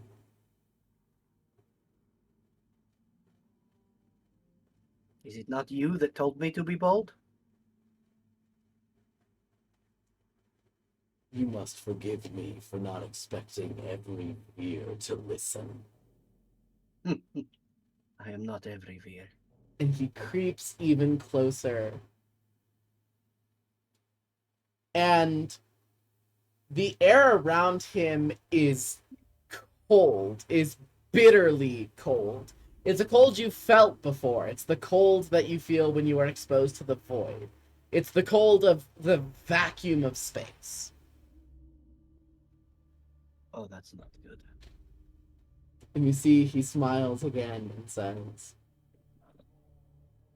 "What am I, Tara?" A god. "Precisely. I am divine. I am above mortality. I was chosen by the vessel of ascension to represent a concept. I am ageless, I am deathless, and I am powerful. And see the squall of the void on me. See it burning in my eyes. Feel the cold bite in the air around me. And I consumed a mere carcass. One bear. If your friend has more than her pound of flesh, imagine what will happen." Fuck. My lord, I ask one favor. Ask away. I may only transform when I am very, very, very low and near death. I need it now. You see, he glows with a divine light, and you watch the void essence crawling around his face and surrounding the air around him get buffeted away in an instant as he basically casts a 9th level remove curse on himself and banishes the void from him. And then he leans in again and holds out his arm. "You need power? You need I only need peace." yes. I need the speed of the beast. You see, he digs his claws into the flesh of his arm and breaks it down to right above the crease between the bicep and the forearm, right? That little crook in the elbow. Yeah. And squeezes tight and forces the vessels to begin to drop sanguine fluid. And he smiles and says, "Drink of my founts, child." And she will do so without hesitation. Congratulations, Tara. You can activate your lycanthropic form at will. Holy shit. Yeah, no, she's immediately transforming, bowing, and then bolting. She's going to attempt to pick Lysandra up on the way. You sprint back up the Like, stairs. Scoop The her up secret and entrance closes behind you. You pick up your snake girlfriend and run back and through the jungle. We have to It's like go. We can discuss on the way, but we have to go now. Does it feel like it's impeding like her movement by how large and heavy she probably is? For most people, yes. For Tara, no. Okay, because I was like, she can transform into snake form. There's kind of not a need for it. Especially being that Tara is in her lycanthropic form. Because isn't Tara like technically large in the lycanthropic form? You have the carrying capacity of a large creature. Dope. I should specify, you can activate it, you can activate lycanthropic form at will as a free action, but you still have a daily use limit. But you don't have to wait to hit a health threshold. You can just pop it whenever you want to. Okay. Wonderful. Okay. But yeah, while Tara is running, she will go, You know, if you wanted to know what was going on in my head, you could have asked. You know, I don't typically ask. Why are we running? That's fine. Because if Galatea eats any more of that bear's flesh, bad void things. What an idiot. Yep, and I was the idiot that carved more for her, so not knowing what the fuck would happen. So, yeah, bad things. I just witnessed one of the gods eat an entire carcass, tainted with void. It was terrifying. And then you just feel like a bunch of snakes just like bite at you, like stupid, stupid, stupid, stupid, stupid, stupid. Yes, I know. As they're all listening. And she's like, it was a reason why I did not give my patron the void stuff. Listen, I didn't know what would happen. I know I'm an idiot. I'm an idiot for a lot of reasons. And sprinting away you go. This became more of a thing than I was expecting it to. Anyways, real quick, while Tara and Lysandra are heading back to camp, is there anything else anyone wanted to do before the end of the first day? I want to imagine that Galatea is like portioning out the steak, getting it ready in little strips, and getting it ready to smoke it so that it lasts longer and she can eat it when she is craving a very good piece of meat. You know, I'll give it to you if you want to try. Now that you fully unlocked the character ability, if you would like to try to use Devour, I can give you more features that the bear had. Ooh, I would love to. Okay. All right. Have a good night. Have a good night, Claire. Good night. Sleep well. Okay. So if I remember, it's a con save. It's a Constitution save, but I'm gonna give you what the powers are. So it's up to you if you want to use Devour on any of these. Got it. Incorporeal movement. The Wraith Bear can move through other creatures and objects as if they were difficult terrain. You take 1d10 force damage if you end your turn inside of an object. So you can pass through walls at half speed, but if you end your movement in a wall, you take damage. Yeah, I remember it's either a spell or a warlock invocation that has the exact same way it works. Yeah, exactly. Draining regeneration. You regain,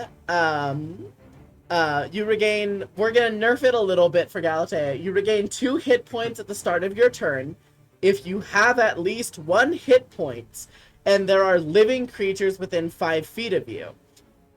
If you would regain HP, you take half of the amount of HP you regenerate from creatures within 5 feet of you. So you just absorb. So this is the thing that Tara got hit with at the start of the bear's turn.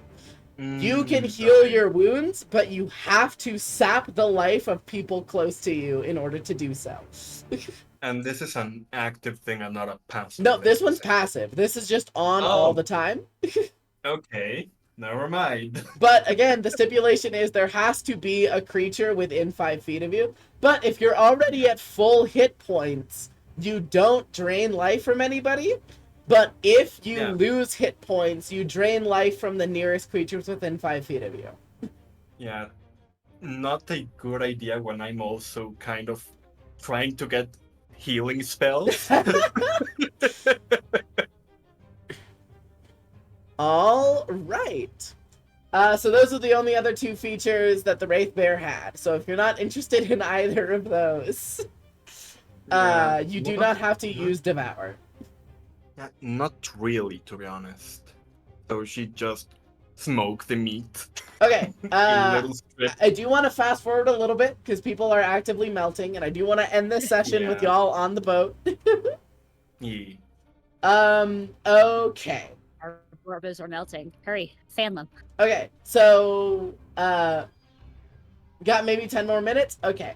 So what we're gonna do, if this is okay with everyone else, we will say Tara and Lysandra arrive on the scene and try to negotiate with Galatea to get her to stop eating the void meat, and I just need to know whether or not we think that process works. I would help. It would be less Lysandra, negotiation and more Tara taking it by force if necessary. Okay? Lysandra also would have probably stopped Galatea from like advancing or anything by casting Phantasmal Force, which is the intelligence saving throw, to make it appear that Egil is in the vicinity watching in horror. I mean, it I is a don't- -2, Yeah. so Yeah. My yeah. goodness. Okay. 1. Bad meat confiscated from Galatea. Yeah. No, We did it, right? That meat going away. Sorry I had to give you trauma of your girlfriend. Yeah, lover, I am going to be significant- taking a lot of stress. But Lysandra knew that like that will make you stop if you just see your loved one looking so Um, disappointed at you and fearful. How much was it for Major, by the way? Major is 1d6. Okay. Okay. Fast forwarding after this point. At some point, Heron gets a gift from Lysandra, which Okay. allows you to have a duplicate of yourself, and it's a pretty gilded feather. that in your Lysandra hair. gets a big ol' hug. Yay! Did Kiss get kissed? Did Kip guess Yeah. right? Yes, I'm gonna give Heron a little kiss on the forehead. You're right. You're so smart. Look at that. I'm a genius. You've spoken into existence. Mm-hmm. Yeah, cue Heron doing the kid squirming away from their parent, giving them a kiss on the forehead. Yeah, Like, ew, no. it sucks because you're getting a bunch of other tiny snake kisses too. Yeah. Typhon Amazing. like crawls up you and also starts giving you kisses. I can't believe I Freudian slipped this into existence. Oh. Okay. So, just to hit them one after another. What are important things that we want to do in the last 4 days before the boat shows back up? Nap. Taking a In well-deserved rest excess. is very valid. Napping in excess, I do like it. I just tell Pandora wherever she is where we're going. Okay. Heron is gonna do his stuff on the boat. Incredible. Tara, is there anything you're gonna do in the next 4 days? Mostly just try her damnedest to hide any signs of the village from elsewhere. Okay. Like she's trying to hide where the paths are and places that lead here, just so nobody fucks with it while she's gone. Sounds good. I I could- will give that one to you. This is your territory. You have a couple days to work on it. I'll just give it to you. Yeah, I was gonna say, Lysandra could probably just borrow plant growth again and just make it harder to find. Galatea, is there anything else Mhm. you want to do during your rest? I want to imagine she would try to find where the meat was hidden, but knowing that the The moment ocean. that the moment that she finds it, and other people know that she found it, it's going to get confiscated again and probably permanently destroyed. She's just going to no, it's not worth it. Oh, just go to exercise Also, again. I should specify because I forgot to describe this. After you stole Baleful Roar from the first, bite of the flesh, it's very subtle, but there is a faint discoloration on the underside of Galatea's neck. Great. Yeah, I'm sacrificing the meat to my patron. Fuck it. Okay, good. The patron gladly, yes, the chorus gladly accepts. And we'll take it with glee. Love you, Boo. Gross. Love I'm you, so Boo. scared. It was even seasoned and prepared and salted. All right. Well, they love it so much. Oh. Thank you. So, Also, every night Kip's gonna write a new poem about you, Doris, and be like, yeah, they're Aw. still there. yeah. Yeah. Ooh. Okay. Roll me a d20. Okay. A 1? Oh no. that? So you pick up on Eudoris every time. They don't like go away or anything. But there's a on the very last night, you are writing another ode to Eudoris.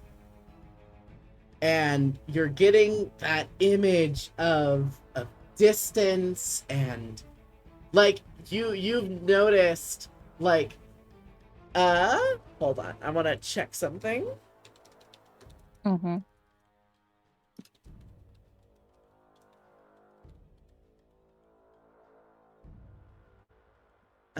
Beats are just too sick.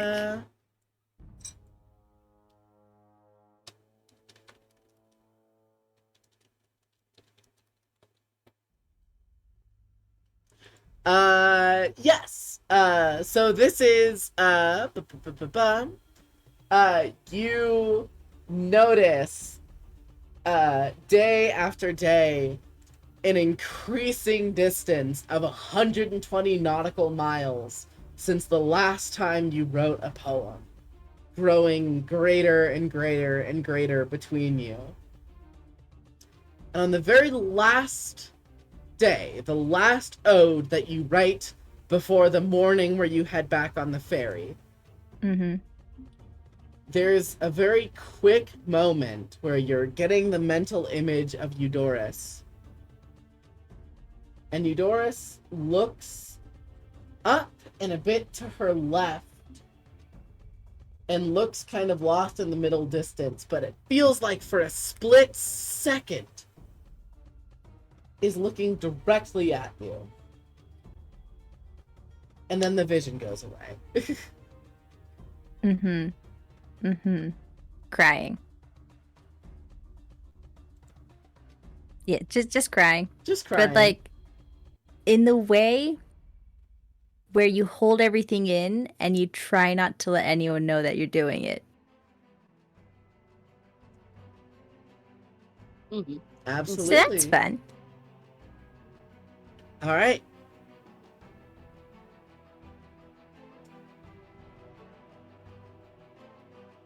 So, if that is everything, the last morning of your week-long vacation in the jungle ends with you all beginning to pack up camp, gathering supplies, and heading back to the docks where the ferry first dropped you off. And as you all are heading to the beach, Tara, Mhm. you feel a cold tap on your shoulder. Tara will like stand up straight, but not look back. Is it like the oppressive cold of the void? Yeah. Yeah, you could say. Hello. Hello, friend. How are you?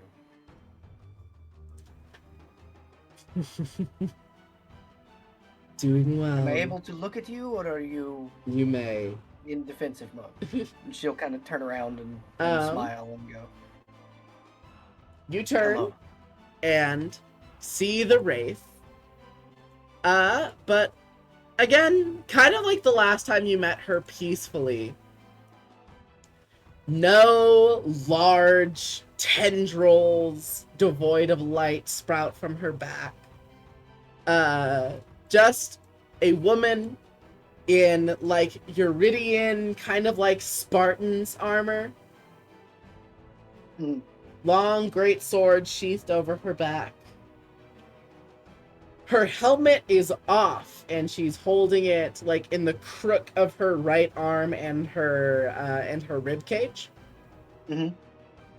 And very deep purplish skin, long elven ears, and bright yellow eyes with kind of like a soldier's buzz cut.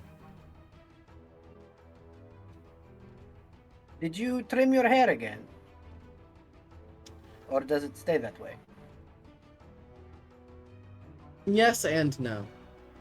It grows slower, but I like the exact length I have it at. Wonderful. I let mine flow mostly, but it is good to know that All of you are hearing this interaction, by the way. I have a question for you. I meant to ask, but I've been a bit preoccupied. Mm-hmm. When you stay in a place for a period of time, does it... Corrupt is a terrible word, but you know the void and how it does. I know. But does it? Unless you, or is it an active thing? It is a natural part of me staying in an area. I see. There is not I a was- place I can go where I do not leave the stain of my greatest failure wherever I travel. I see. I was going to offer you to live in my village. However, I mean no offense by this, but the void terrifies me.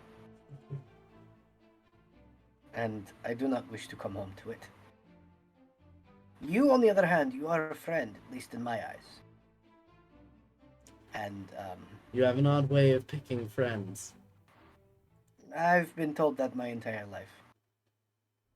But, I will say this. I've left you 2 gifts, if you're willing to dig for them, by the post where my father was killed. She has nailed the obsidian short sword and the other short sword into the ground by that post. She'll look and she'll say, "You will need more evidence of my demise than a pile of sludge." And you see she takes her greatsword and impales it in the sand, and takes her like Spartan's helm and rests it on the pommel.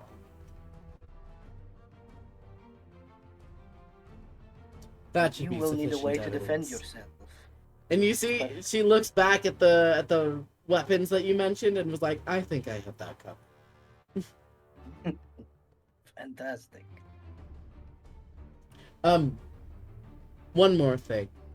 And you see she Yes. pulls out this very intricate, rune-carved, deep black stone. It looks kind of like a sending stone, but more esoteric.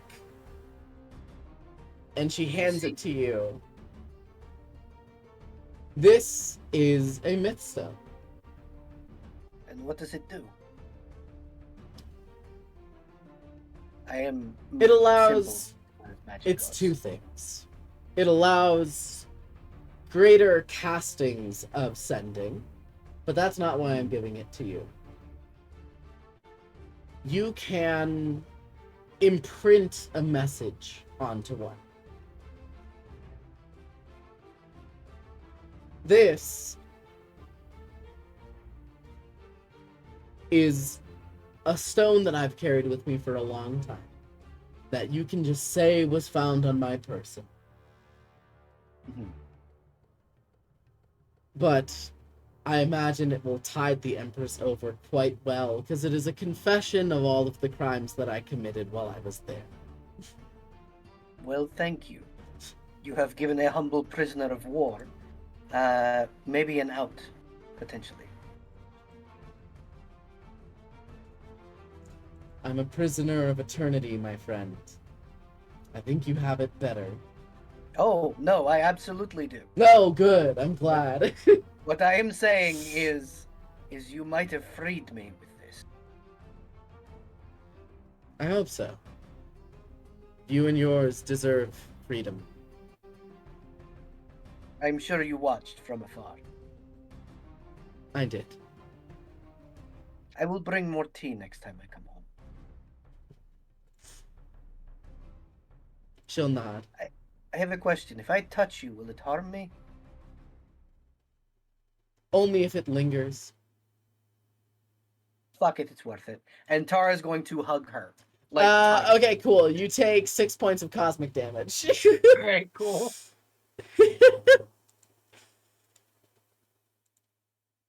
And if you would like, you do not have to. But Tara does have the option of listening to the Aztani Mythstone.